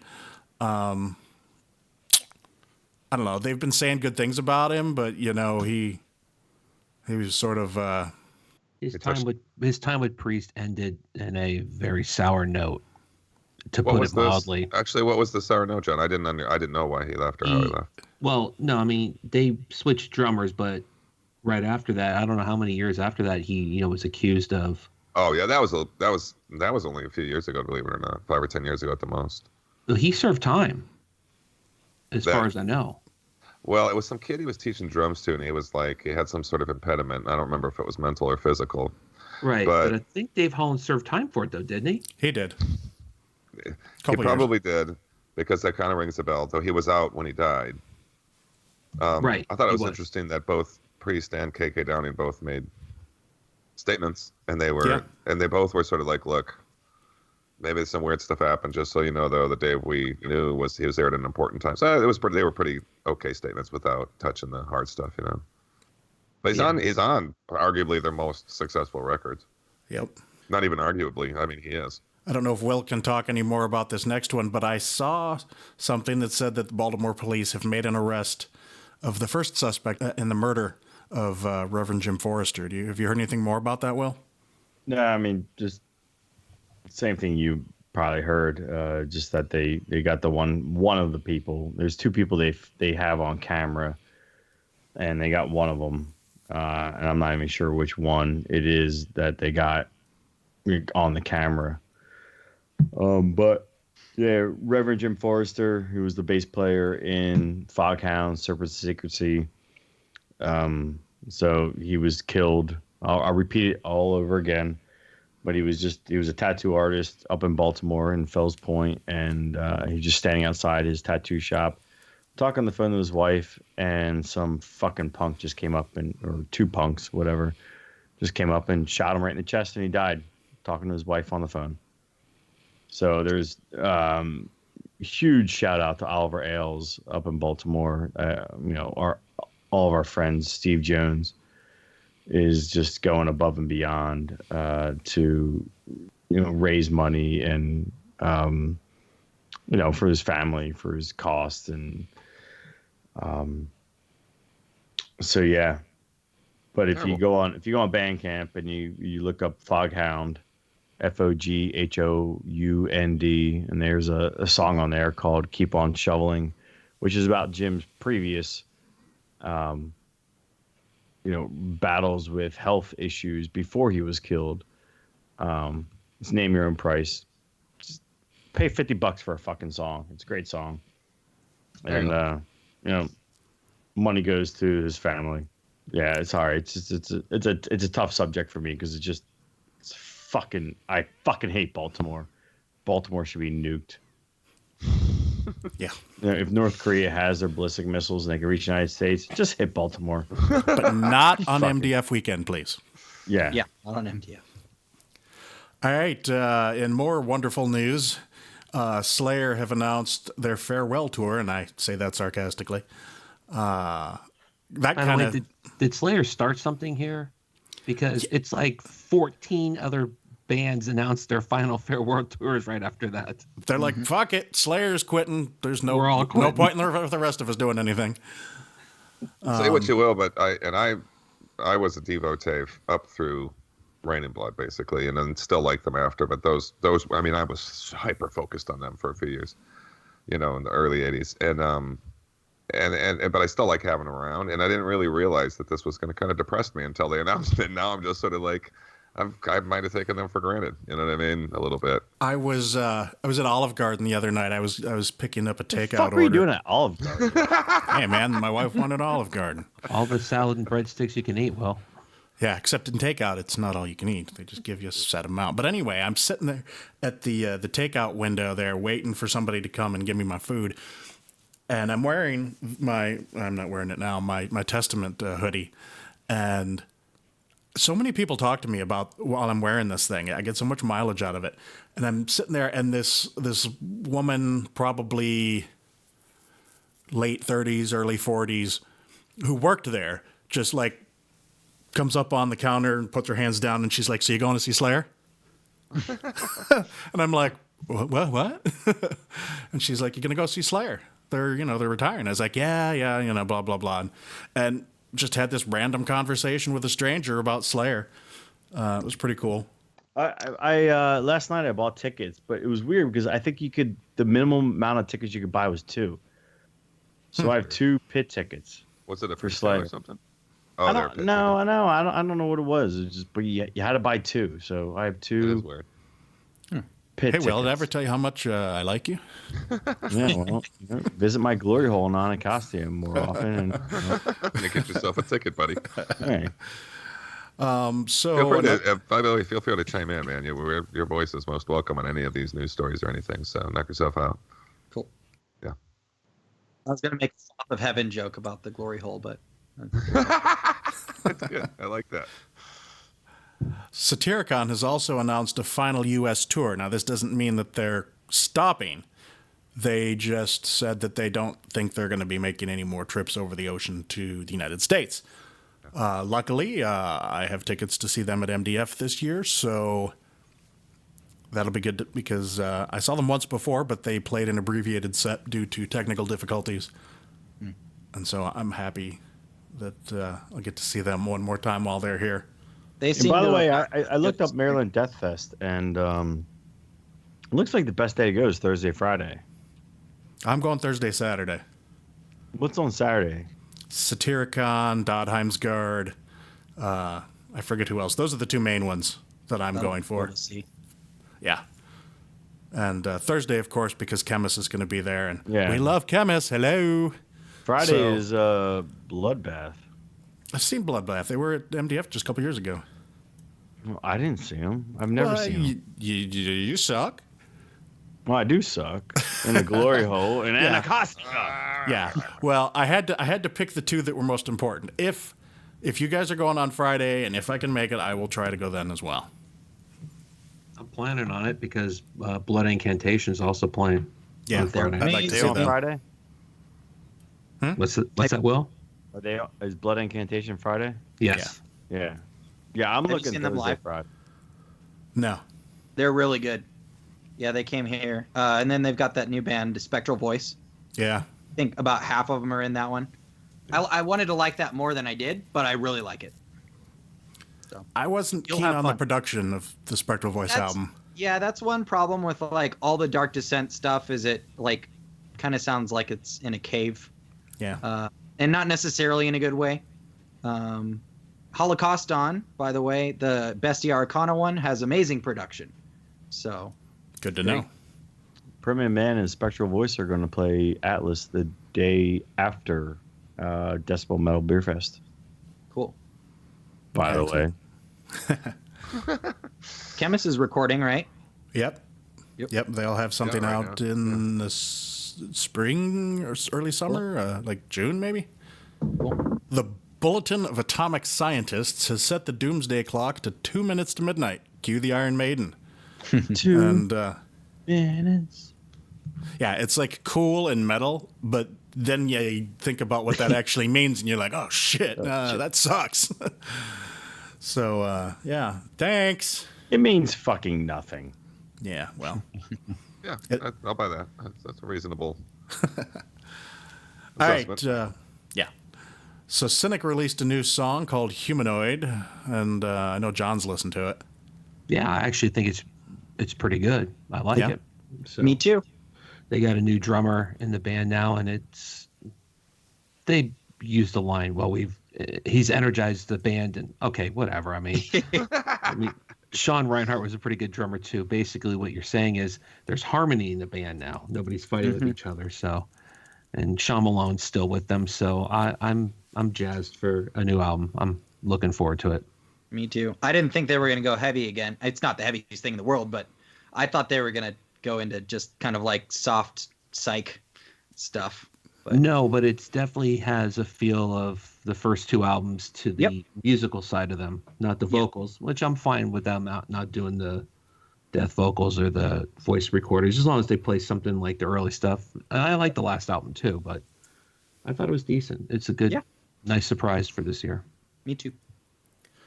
Next, we have a bunch of upcoming releases to talk about. Necrophobic is getting set to release their 8th album called Mark of the Necrogram. I did spell that wrong. Anyway, it's coming out on February 23rd. They released the title track, and I dig it. Then we've got the new Between the Buried and Me album coming out. It's called... Let's see, the song's called Condemned to the Gallows. The new album's called Automata, and it's a 2-part album with the first part releasing on March 9th. When their last album came out, Coma Ecliptic, Yep. I loved it as soon as it came out. I was like, wow! But I got tired of it real fast. It just, I don't know, it was a little too sing-songy for me, I guess, after a while, but I like the new song, so we'll see where this goes. Yeah, it sounds like they're going to do... It seems like it's darker on the whole. I know the guys. Paul's a good buddy of mine. So we eat when he comes out. They actually used to live kind of in your area, but over in Nova. Okay.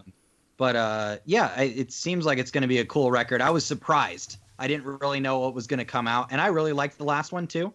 I liked but it. It had like a little bit of a Voivod flavor to some of the songs. And that really, I was like, oh, fuck yes.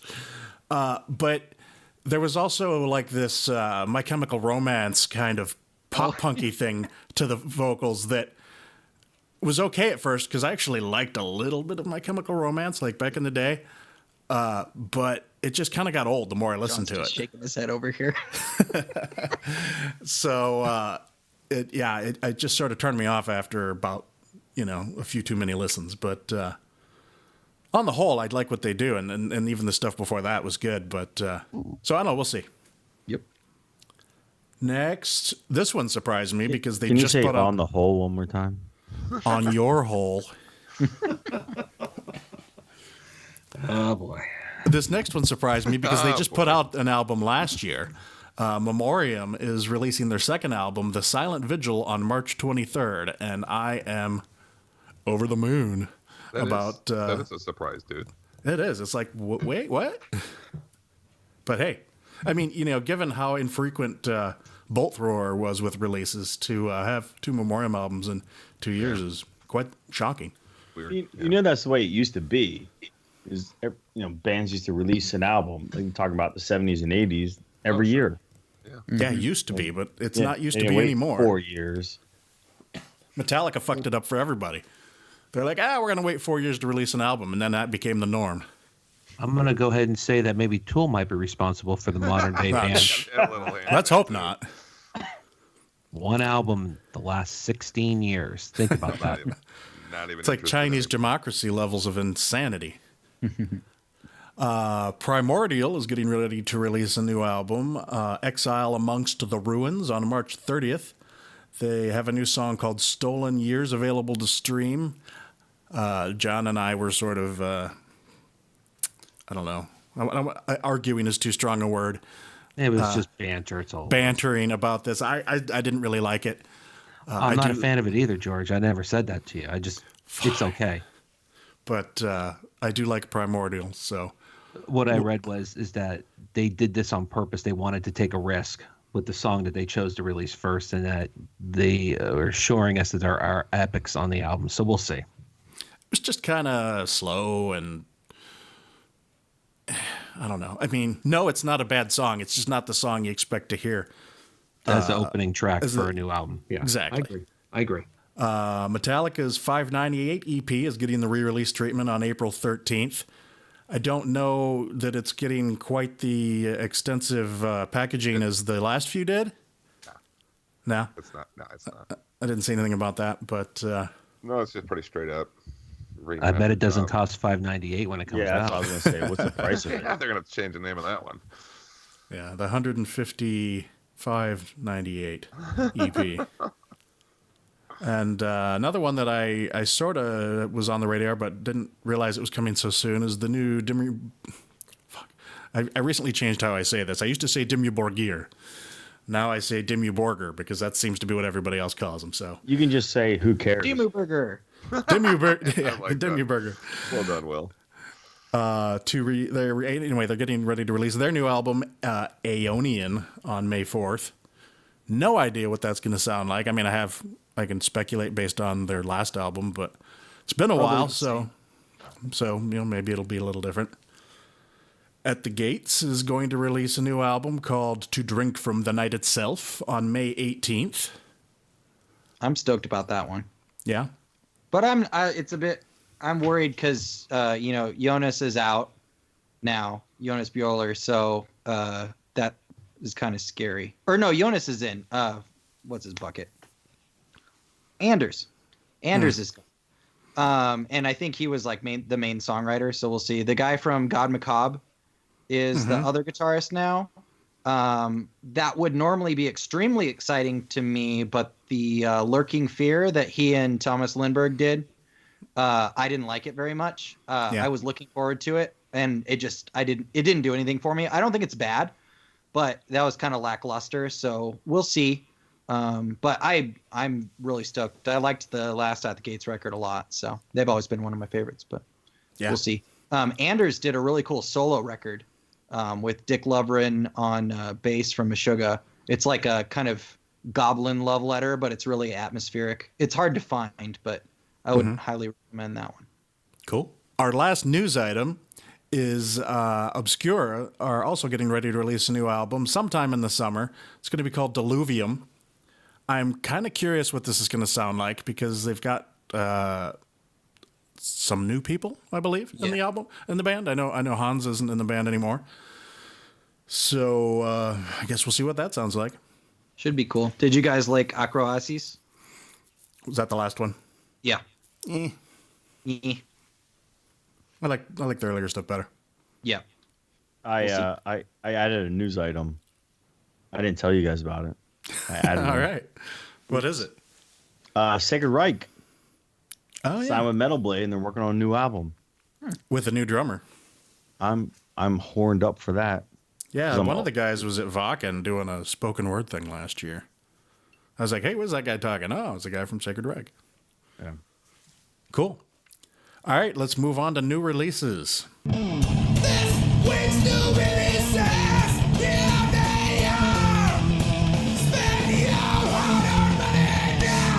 The first one I haven't been able to give a proper listen to yet because it just came out yesterday, but I'm a fan of their previous works.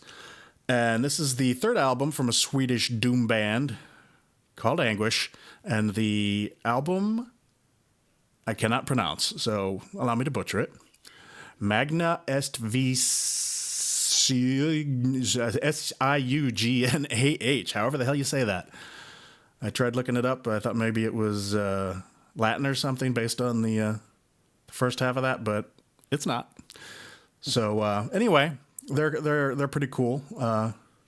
It's doom in a more deathy doom sort of way, but not like death doom like Hooded Menace or any. It's a little more raw. Next up, we have the first album from Howling Sycamore, self-titled. This is an interesting band. Jason McMaster from Dangerous Toys is definitely not sporting a Woody on this one. But Hans Grossman, formerly of Obscura and currently of Alkaloid, among other things. And the dude from, I can't pronounce it, Ethel Duoth? Ethel Duoth. Another Lord of the Rings thing, by the way. There you go. So they put together this sort of super group, and it's a little avant-garde-y, but it's not bad. I kind of dig it. I've only given it like I can't one. do the vocals. You're not a McMaster fan? No. Same with the new Watchtower. The new Watchtower dude. I can't take it. I'm sorry. I was excited to see about Howling Sycamore. I'm going to try again because the music's really, really cool. It is. It was very interesting. Yeah. And then, of course, we have the new Hooded Menace, Ossuarium Silhouettes Unhollowed, their fifth album. But it's like a whole new band, kind of. The guitar player is not singing anymore. They have a singer, and they have a new drummer. And I think it's a good thing. You know, changing singers is sometimes something that worries me. But I think they've got a much fuller sound this time around. And I like the earlier stuff, but I'm definitely digging this one. I've listened to it like 5 times. It's like all I've been listening to. Yeah. John, you checked it out too, right? Yeah, I thought it was pretty good. I mean, I gave it one spin. Just one spin. Yeah, I've listened to a little bit. I pre-ordered it on iTunes, and yeah, I mean, I'm a big Hooded Menace fan, so I mean, I like it a lot. Excellent. I haven't heard it yet because just now getting back into the box after being off my computer for a few days. Well, you have to get back with us on that one. So you've been just pleasuring yourself on the computer, and now you're getting back into the real box. The box is where we keep our promos. Yeah. It's literally like box.com. It's like online storage. Yeah, right. You don't need to clarify it. Just let it go, man. Yeah, just let it ride. Well, we talk about it a lot, and I thought it might, people might wonder. So let them wonder. That's the best part. Fine. Jay's pounding the box. Yeah, finally. Somebody's got to do it. After so much time of beating on his computer, that was me. Have to go into the shop. He's finally back into the box. Moving on. I had a virus. Yeah. Oh, jeez. From pounding the box. Yeah, that happens. You only get AIDS once, right? I noticed the Pestilence isn't on the list, George. Oh yeah. Yeah, I didn't think it was coming out this week. When I looked it up on Encyclopedia Metallum, it said it was coming out in March. So I left it off. But then I saw it on iTunes earlier tonight. I was like, what the fuck? They decided to release it because they're doing a tour. Oh. Yep. Their first tour date was like this week, so they're like, I guess we'll probably release it so we can play songs. Might as well promote something. Yeah. I didn't go through the whole thing yet, but it sounds really cool. I like it. I think it's great. Like a return to form. Some of the songs sounded a little bit samey, but we'll see. I'm still. That's kind of I liked it. I mean, yeah, I'm into it. I'm stoked. And let's see, I don't know how to say this one either. Hadeon? Hadeon. Probably Greek. Yeah. But anyway, yeah, it's good. What's next? Orphaned Land, Unsung Prophets and Dead Messiahs. It's the 6th album from this Israeli prog metal band, and I've given them passing listens in the past, but I've given this one a decent listen, and I dig it. Yeah, I like this one. I'm kind of surprised I like this one.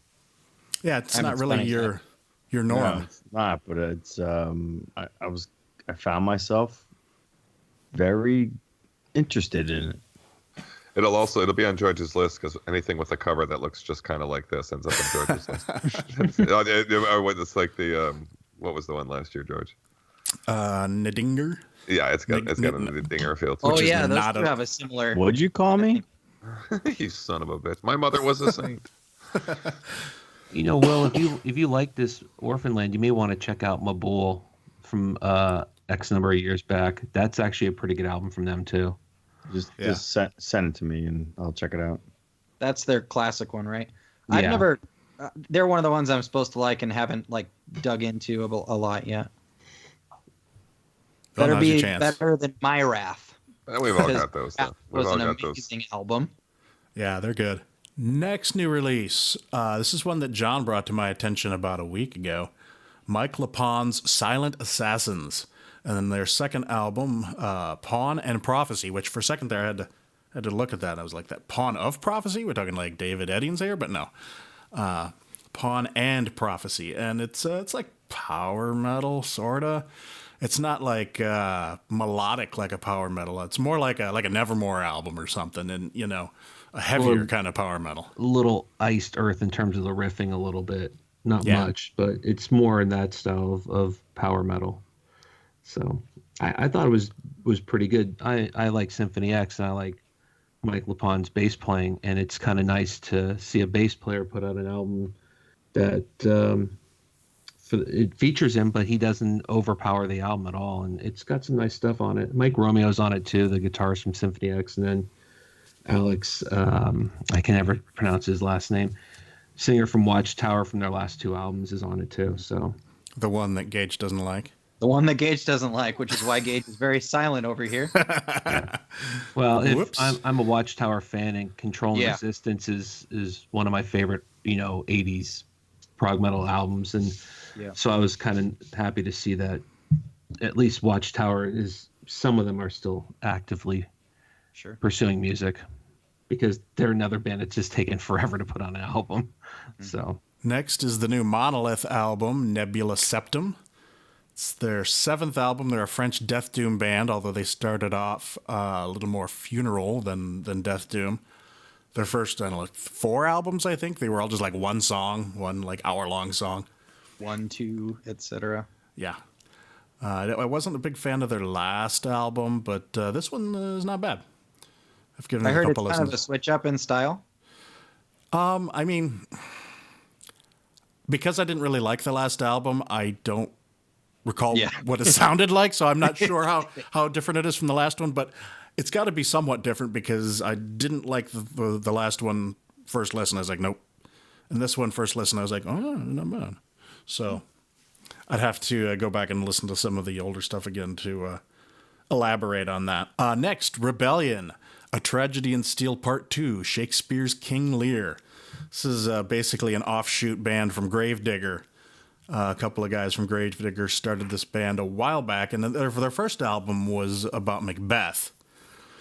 And then they did a bunch of albums, Viking-themed albums, and now they're back to Shakespeare again. And the vocals are very similar to Gravedigger, and that style of classic true / power metal. It's not bad. I've only gotten about 3/4 of the way through the album, but I've liked what I've heard so far. Second to last new release, we've got the new Revolting, Monolith of Madness, 6th album from the Swedish death doom band featuring Revolting Raga. That dude is like the Swedish death metal dude on 50 different albums. Will, have you listened to this at all? I have not yet. Well, I think this is... It sounds like it will be in my my wheelhouse. I think so. And the last new release, the new Tribulation, Down Below, 4th album of Swedish prog death. I I was less than enthused by the first 2 songs that came out. However, taken in context of the whole album, the production is so good on this album, and the music is really cool.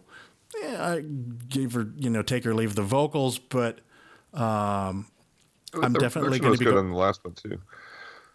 I'm definitely going to dig back into it some more. I got through it once since it came out yesterday. Yeah. And so I'm a little undecided. It's definitely better than I thought it would be.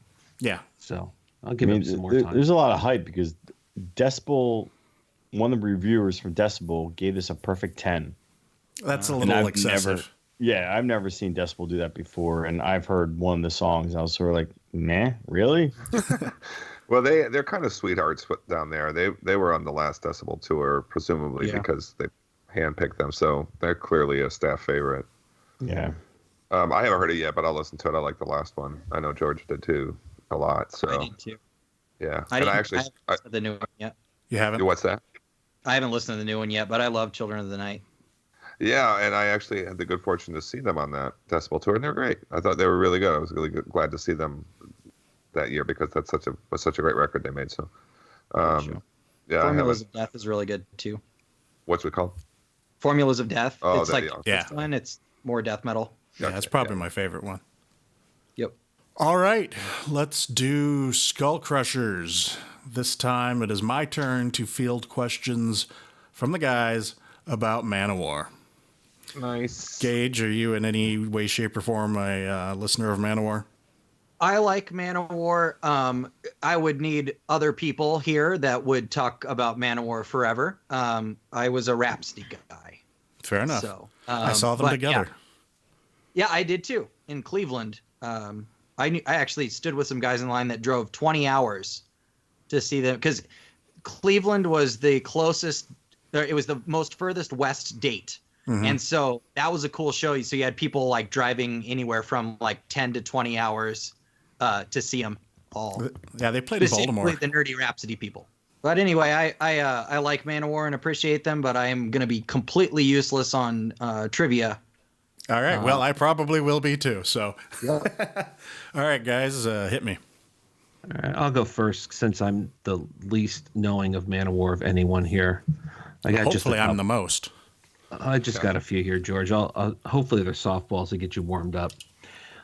So while Manowar may not have had, I'm reading this off of where I got this from, so you can correct this if it's wrong. They weren't a super mainstream success, but they definitely have a serious cult following. I agree with that much.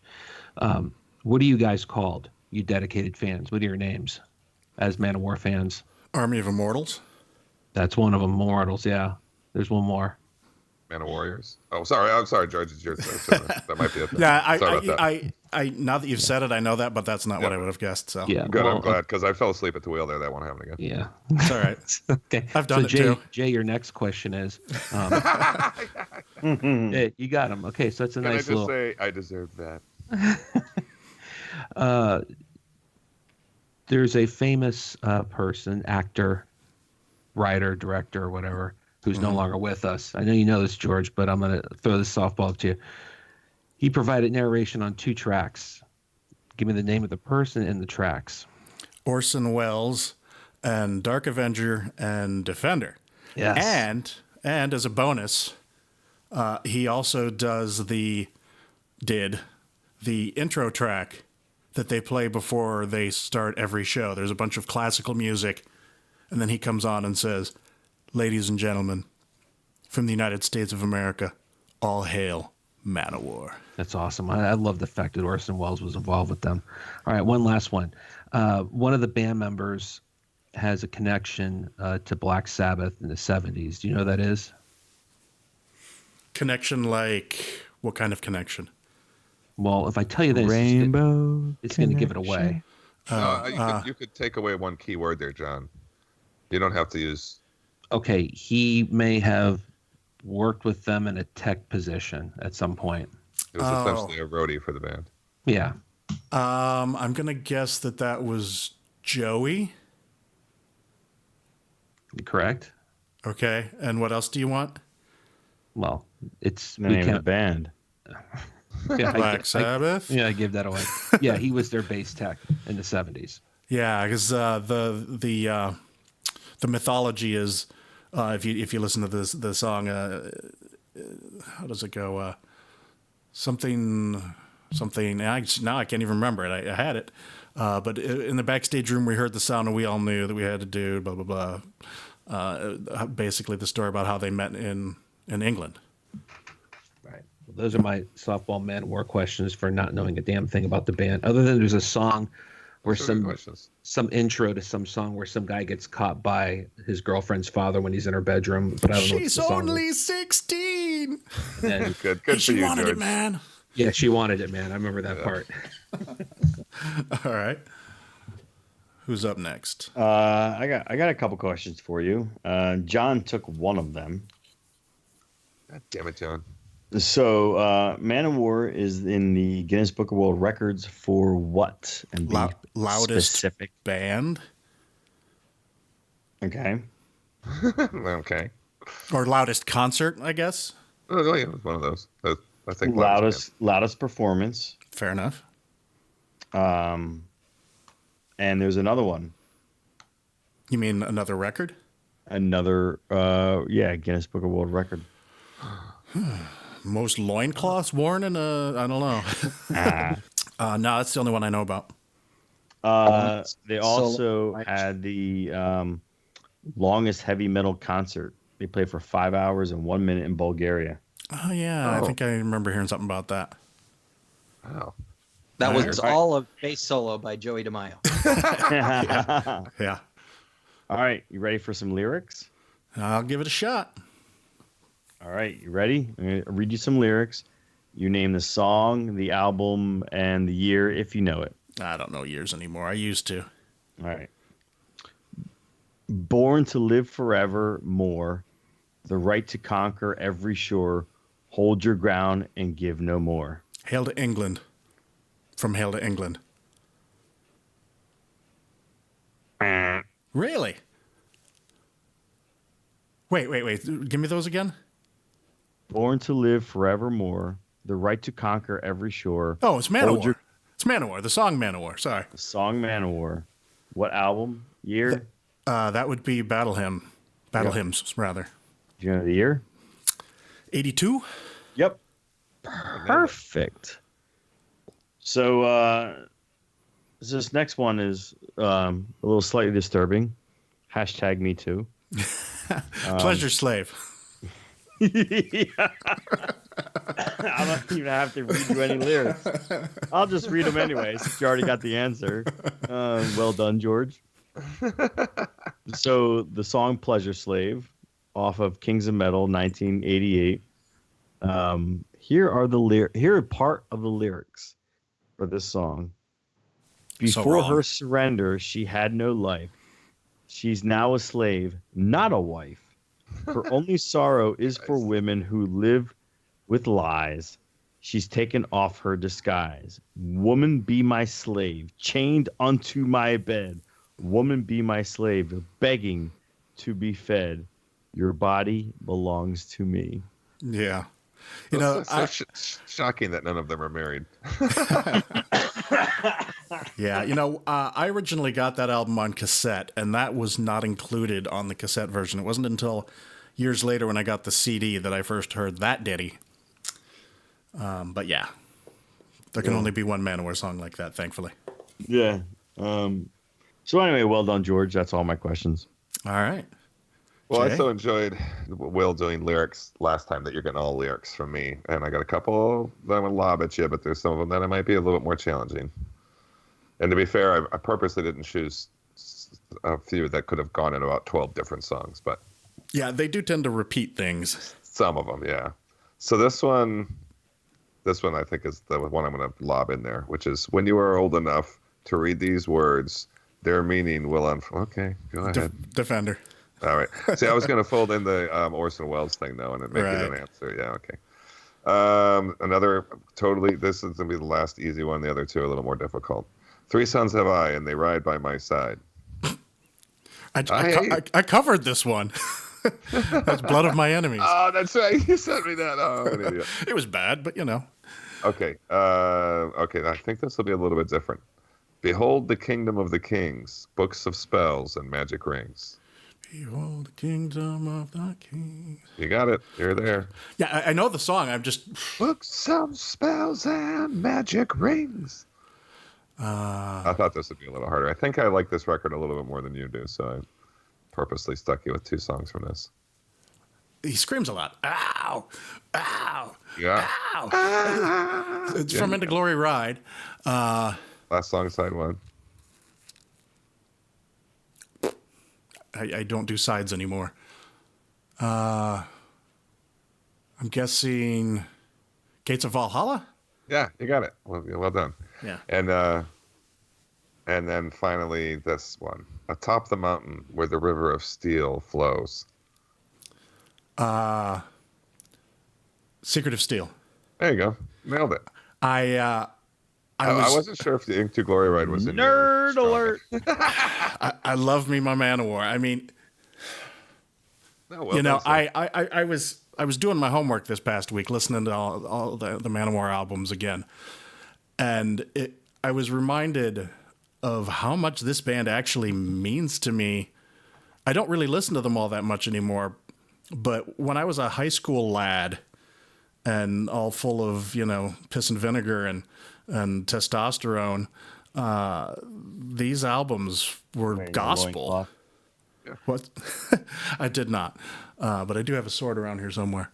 George, did you get your loincloth signed by the band? No. Okay. Sir, could you take that Did off they and handle then your perhaps sword? sign it? Yeah, exactly, Jay. And the last quote unquote project that I did was called Sons of Destiny with Drunk Matt, and Wait, took you had that. a band? You had like a band with Drunk Matt? Yeah. Well, he did some vocals for me because, as you know, I can't sing. And I took that from Secret of Steel. There's the line, Sons of Destiny. I can't remember it now. Sons of Destiny, the something sword shall wield. Hear wisdom's voice. Yeah. And I was reminded, I was like, oh shit, yeah, that's where I got that. Anyway, I was kind of hoping somebody was going to call me out and go, hey, what's the warrior's prayer? It's 30 years later. Gods of war, I call you. My sword is by my side. I seek a life of honor, free from all false pride. I crack the whip with a bold, mighty hail. Cover me with death if I should ever fail. Glory, majesty, unity. Hail, hail, hail. Shit's all in there, man. 30 years of useless knowledge. Anyway, why don't we? Sir, then, you did great. Yeah, I did better than I expected to. I think you hit it out of the park, to be honest with you. Well, thank you. Let's move on to our top 5 favorite albums from 2006.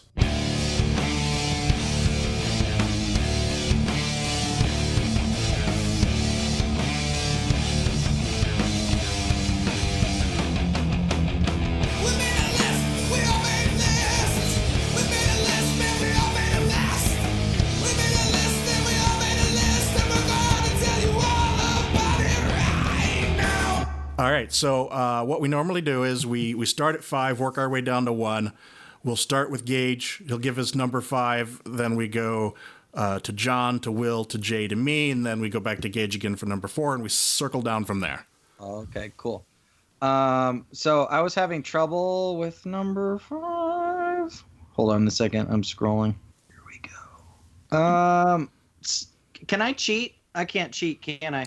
You can cheat. There's no rules. No, we always do honorable mentions if that's what you're worried about. Oh, okay. Well, so my 5 is a hard decision between Funeral from These Wounds and Summoning Oathbound.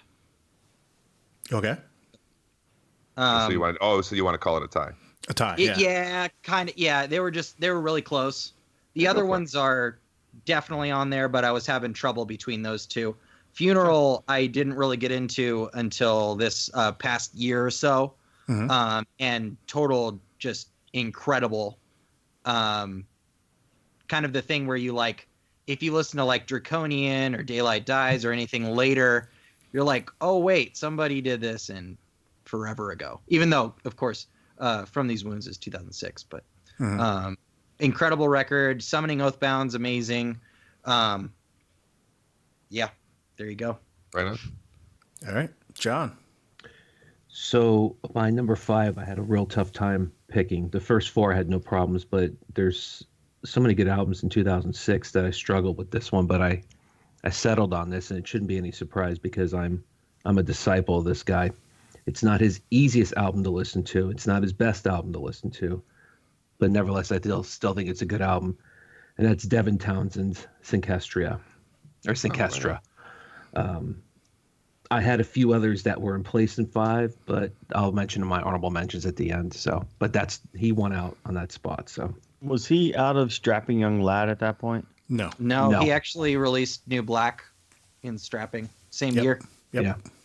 Okay. And this was kind of the watershed year for him because I think he got his life together after this. He had so much going on, and he decided, I want to take some time off and just produce. And then he kind of cleaned up, and now he's made like 47 albums since then.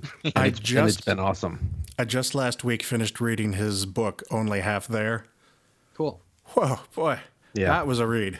It's quite the ride. Yeah, exactly. Yeah, I mean, I was like deathly ill with the flu at the time. And so I'm like delirious reading this Devin Townsend like stream of consciousness going, I can't handle this. It was tough, but boy, it was interesting. Hey, George, quick question. Did you get tested for the flu? No. So you don't know what strain you had? No. All right. I'm just assuming it was flu. It's probably whatever you had, fucker. Well, I got it from my daughter, and she had type A. I had type A. My son had type A. My wife had type A. I'm guessing that's what I had. Yeah. You're like the only person that I left the house for in that time period. So, Yeah. Anywho. Anyway, my number 5, Suffocation, self-titled. Noise. The great song Bind, Torture, Kill is on that album.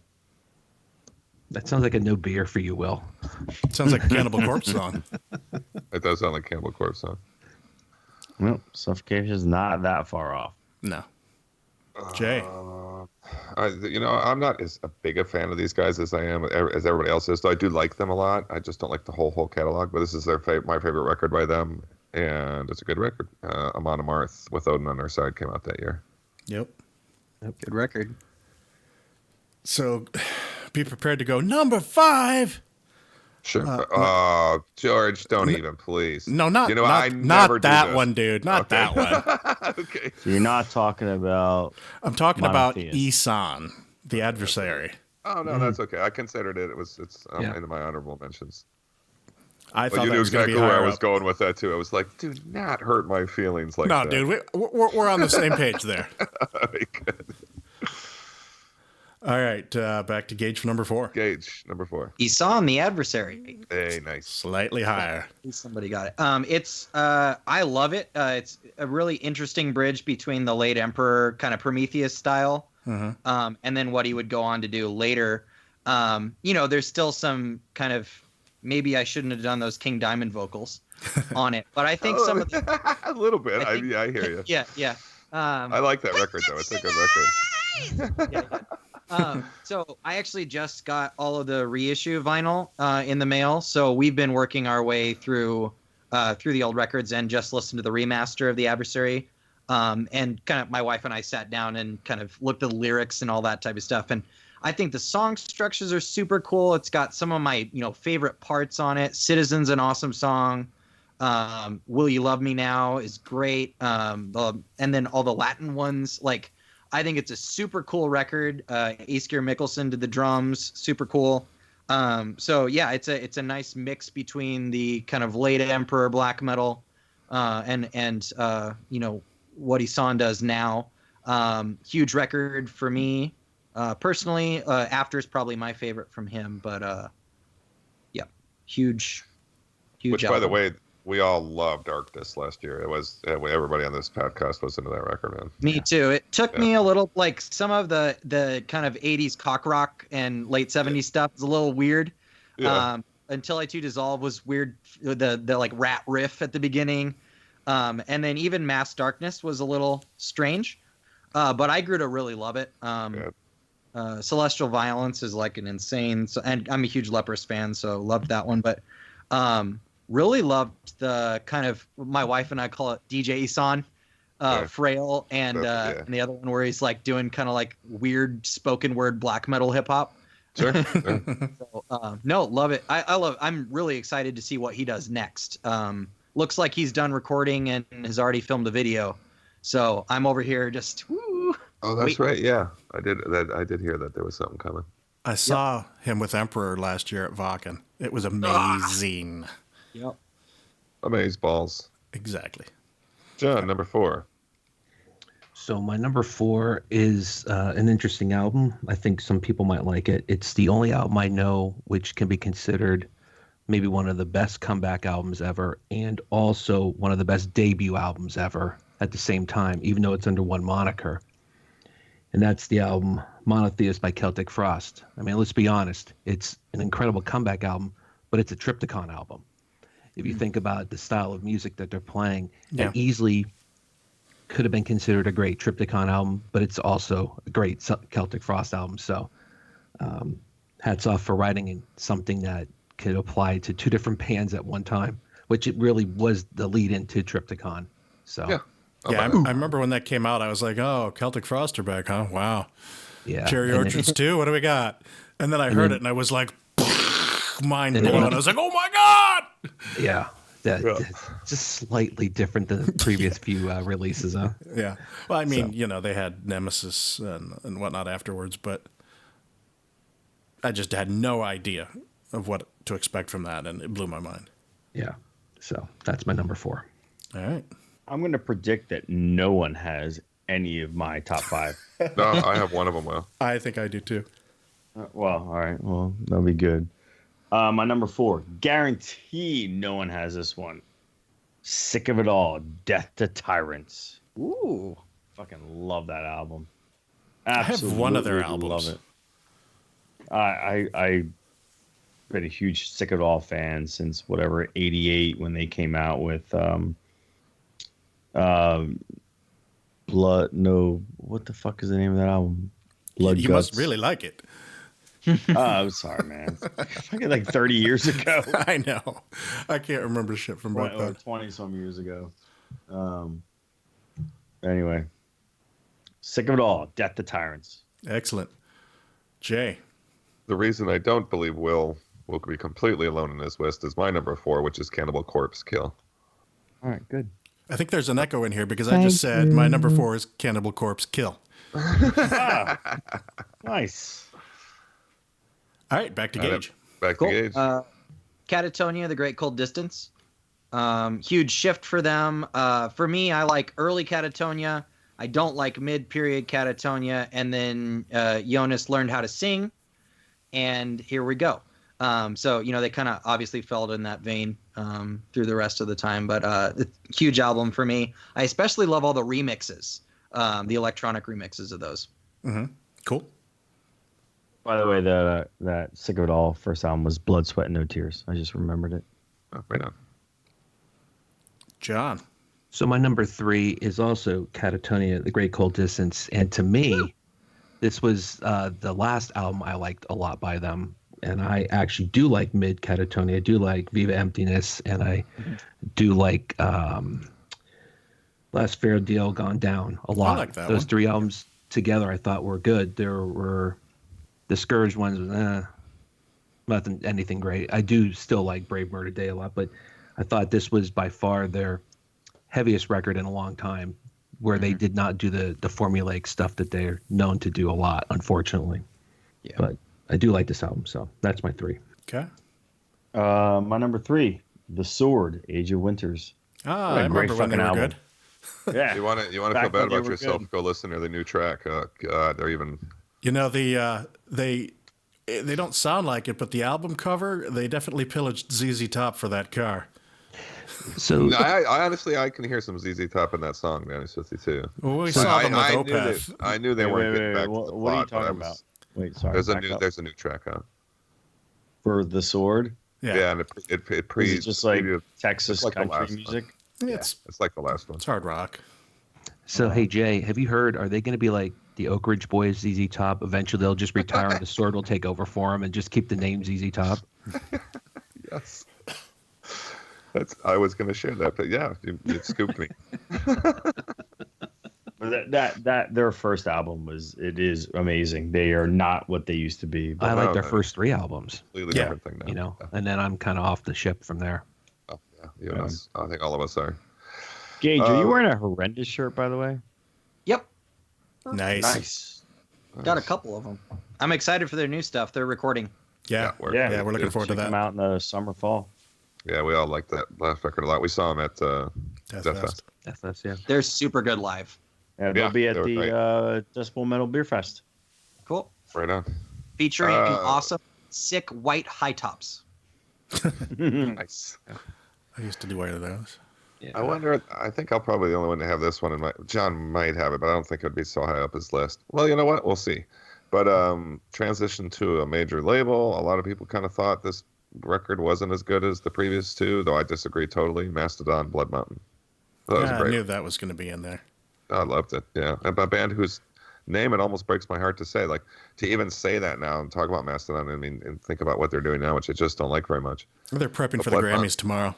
I was crazy for Blood Mountain when it came out. I loved it. I agree with everything Jay said. Jen and I are You ever similarly. see My Cousin Vinny? Yeah. Everything that guy Yeah. said is bullshit. In this case, Jay's 100% right. My number 3, Monomarth with Odin on Our Side.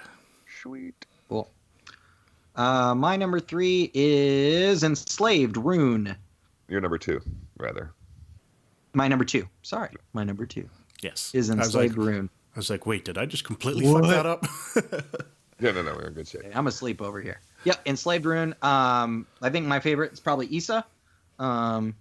But like I said before, I love everything they do, especially the 2003 onward stuff. So Right now. Excellent. John? Apparently, I don't need to have my list tonight because Gage is stealing all mine. Thank you. My number 2 we're is best also friends. is Enslaved Ruin, and I go back and forth between this and Below the Lights is my favorite. Enslaved, and that's it. It's a cool album. They haven't let me down for a while, so Yep. Will? Right, a little funny story. Right before I say my number 2 is, so the way I prepared for this list is I just went through iTunes and I sorted all my music from release date. And boy, did they get a lot of shit wrong. I mean, I had I think almost every single thing that I had in my original top 5 was like, nope, that was not released in 2006. It was like 2005 or 2007 or Yeah. I mean, it had like Gojira, Mars of Sirius. It had Exodus, Tempo of the Damned. It had all kinds of shit in there. I'm like, no, and I did the due diligence to look everything up. I'm like, nope, that was not released in 2006. Don't trust iTunes. Yeah. Don't trust that. So with that, my number 2, Slayer, Christ Illusion, which, you know, I know I'm a Slayer fanatic, and I'm not to the point that they don't have any faults, because Slayer has put out some. I don't think they put out bad albums. I think they put out some bad songs on some good albums. But Christ Illusion was a great album. I mean, that was It was to also me. Dave's return, which was so Yeah. exciting to have Dave Lombardo back. And I was kind of surprised. I went back and looked at it, and I was surprised how much on that Kerry King wrote. And some of the best songs on that album were Kerry King songs. Not I think Hannah- he's more responsible for writing than people let on. I mean, you go Oh back no! to Lately, I mean, lately, like the last 20 years, like he's pretty much written everything.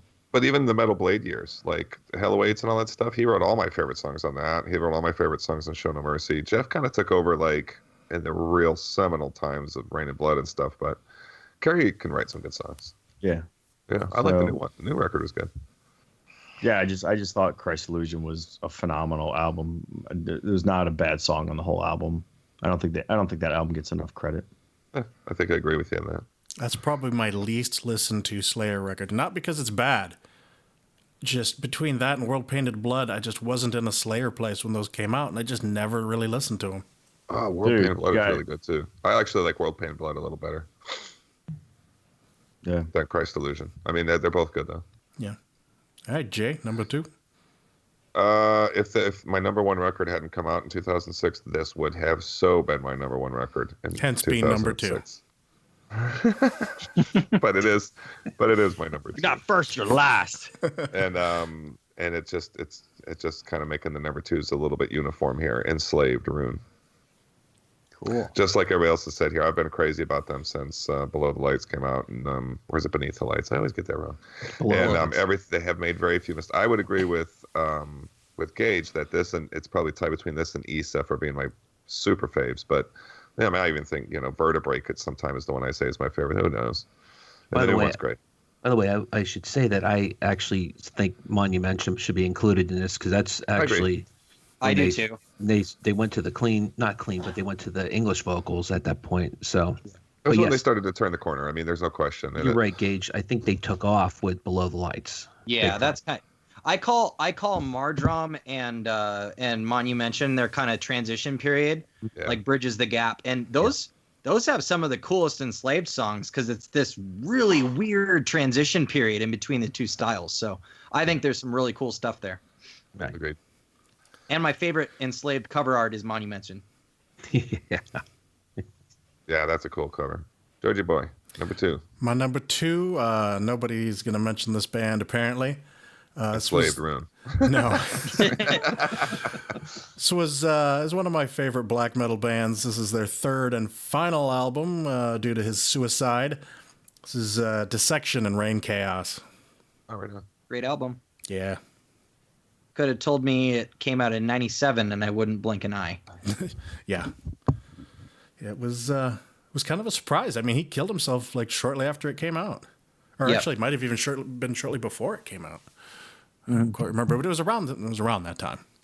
Yep. I was just like, what? Dumbass. All right.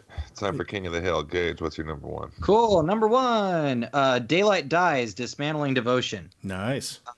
One of my favorite Death Doom records, modern, of course, but it kind of has the perfect melding of all the influences there for me. Great production, very kind of like Opethian melodies, but Barr, their guitarist, just the way he plays, his chord choices, they really switch up a tried and true formula in a really, really cool way. And they're just one of the tops for me.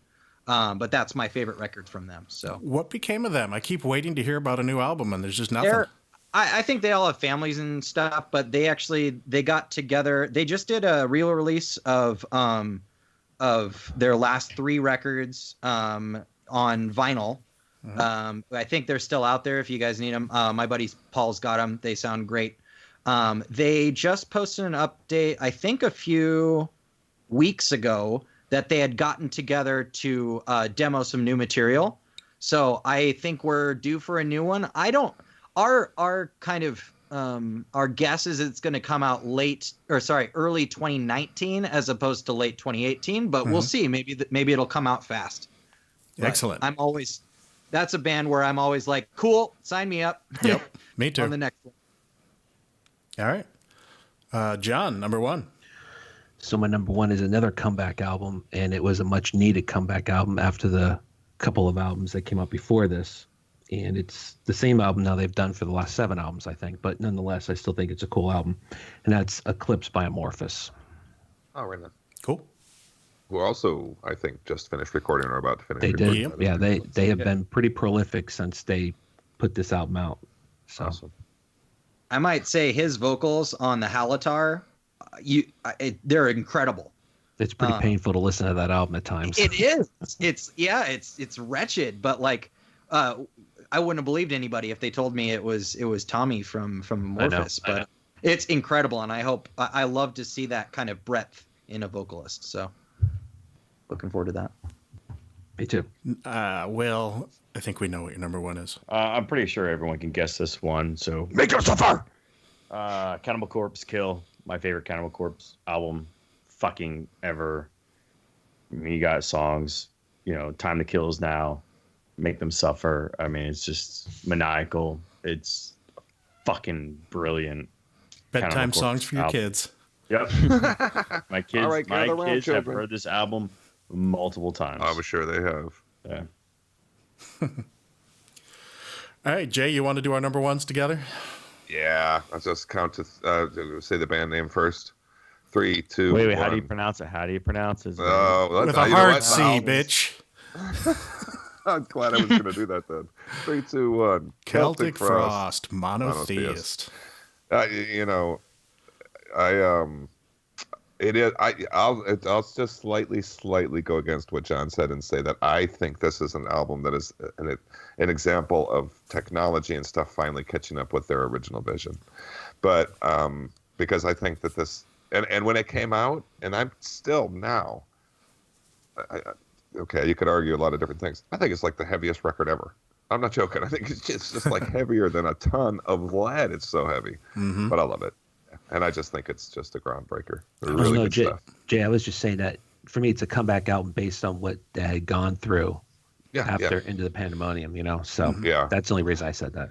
Oh no! I mean about the Triptykon thing. I think you're right about the Triptykon thing. Only that I think I very much consider this, Celtic Frost. But I've made my argument before about, how Martin Ain is such an important foil to True Death, and does a lot of the vocals on the record and stuff. Anyway, I could talk about this record for days. Will, you got into it recently, didn't you? Yeah. What if I told you I had an extra vinyl copy of it that could be yours for the low price of $0? What? I paid $100 and something for my copy, but that was before the reissue. Yeah, I'm talking about the reissue. I would say you get a free coupon for a rub and tug at the Glory Hole. Yes, I'll add it to the pile. Will hands those things out like they're candy. I know. I'm sorry. Yeah, I'll mail it to you. I'm enthusiastic. What can I say? I love my work. I'm less hopeful now, but I was really kind of hoping that 2018 was the year of the new Triptykon album. Well, why did you lose hope? I mean, is there something new you've heard or less you've heard? Or... It's just I haven't heard anything, and he doesn't do any. He's not going to just be like, boom, we have a new album. True enough. I know they play in a show somewhere in like May, I think, but I don't know. I'm not. I think Tom's just, doing his thing. Do some people want to throw out a few honorable mentions? Yeah, I got some. I got some too. Let's start with you, Gage. Just list them. Sog 1, Crazy Doom Year, Doom Versus, Aeternum Veil, My Dying Bride, A Line of Deathless Kings, Draconian Burning Halo, Saturnus, Veronica Decides to Die, and then cool records from Unleashed and Dissection. We were just speculating last show about Doom Versus. We're like, it's Doom VS, but is it Versus? Yeah, what is it? Yep. And that's everybody I know. We say Doom Versus. That's what I say too. We're not authorities, but yeah, makes the most sense. Until we are corrected, that's what we'll go with. Yep. All right, John, you got any? Yeah, I got a few here. Agalok, Ashes Against the Grain, Cult of Luna, Somewhere Along the Highway. Somebody correct my pronunciation here. Nagura Bungit. Nagura Bungit. Thank you. Which I think is a great atmospheric black metal album. A band I'm surprised, maybe only Jay might have mentioned, but Isis, In the Absence of Truth. It's the last one I like by them. I mean, I like all their stuff, but it's the last one I was really into. And then Mastodon Blood Mountain. Willem. I got 4.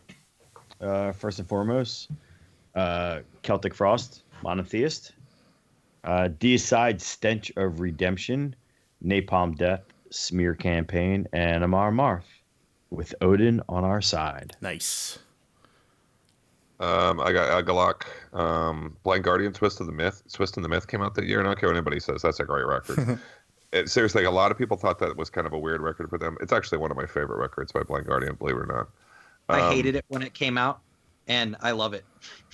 Oh God, that Fly and carry the wretched home, or whatever it is, carry the something home. I can't remember the name of the song. I don't care what anybody says about this one either, but Iron Maiden, A Matter of Life and Death, I thought was one of the best post 2000 Maidens.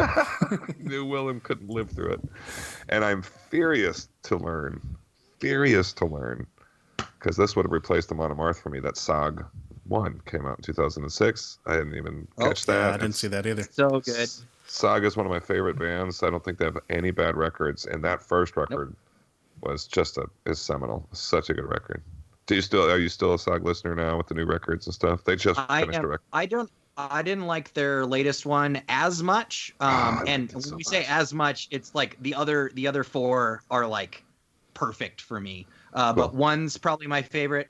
I like the what's the fourth one called? The Memento Mori. Yeah. Delusions of Grandeur. Yeah, Delusions of Grandeur. Yeah. Love that one. That's where I onboarded with them. I swear to God, I love the new one. But also, good news, they are recording as we speak too. So there'll be hopefully be a new SOG record in 2018. Great. Georgie. The Agalloch album, Ashes Against the Grain. One we haven't heard yet, Ahab, The Call of the Wretched Sea. Devin Townsend Band, Synkestra. Satyricons, Now Diabolical. And Strapping Young Lads, The New Black. Right now. There we are. We are finally in the home stretch. What are we listening to?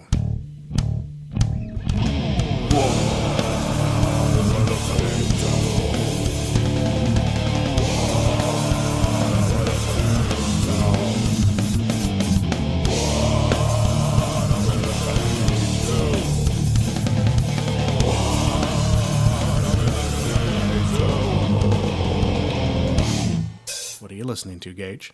Am I the first? Cool. Tons of the new Hooded Menace. I've been in a kind of progressive technical death metal mood lately, so I've been listening to Obscura, Necrophagist, Blotted Science, and then Pestilence Spheres, as well as the new one. So I'm excited to listen to that one. And then I'm doing a death metal project right now. It's secret for now, but it's got one of the dudes from Visigoth in it, and then my vocalist guy Paul. So that'll be fun. So I've been listening to like. That sounds very interesting to me. You will like it. It's kind of a mashup, I guess, between kind of first wave Swedish death metal and then later kind of like Bloodbath meets like a Greek type of Hellenic Rotting Christ in the later discography. Really cool. H.P. Lovecraft almost did cosmic horror type stuff going on. So that'll be really cool. Anyways, so listen to like Entrails and some other stuff like that. Sinistro, their new album, Sangue e Cassia, they're one of my new favorite bands. Portuguese kind of doom. New one's great. They have female vocals. And then lots of summoning. I love the new record. Sorry.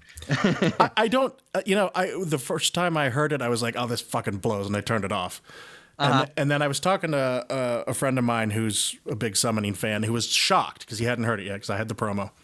Sure. And I was like, all right, well, let me go back and listen to it again. And so that was when I came up with, all right, I do dig the music, but the production is so bad that it just sounds cheap. You can't go and have like huge choirs and all this stuff and have it sound like it's being played on a Casio keyboard. Sure. I mean, you can, but I said, it takes you out of the experience because you can't believe that that's what it is. You believe you're listening to a dude play a cheap keyboard. And well, you don't live in a 486 PC then, so I do. I want to actually curse you for bringing this record up, Gage, because this is the second time we've heard this. Randy's very passionate about this record. Well, but again, I don't hate it. That's just my nitpicking on it is that I wish, as long as this band has been around, really all they got to do is take this and send it to somebody and have them mix it and master it and make it sound better because it just sounds kind of poopy. Yeah. No, and but the songs themselves are good. Good. And then Mournful Congregation, Funeral, Doom Versus, a lot. There's a new to me, Hamfirth. They're from the Faroe Islands. Great death doom, verging on Funeral in the tempo, I guess, but love that record. And then actually that's it. Yeah, that's about it. Cool. John? So we've mentioned a few of these already. Mike LePon's Silent Assassins, Crow Black Sky, Sidreal Light Volume 1. They're an atmospheric progressive black metal band from Cape Town, South Africa. We all remember another band from South Africa we've Wilderness talked with. King. There you go. Wilderness King. A new EP release from the lead singer from Amon Seuss. It's called, I think, just Not, Nott. let's see if I get this right. 5 the Hierophant over Phlegethon. It's a doom psychedelic jazz metal. They're instrumental from London. Just saw it on Bandcamp and kind of dug it.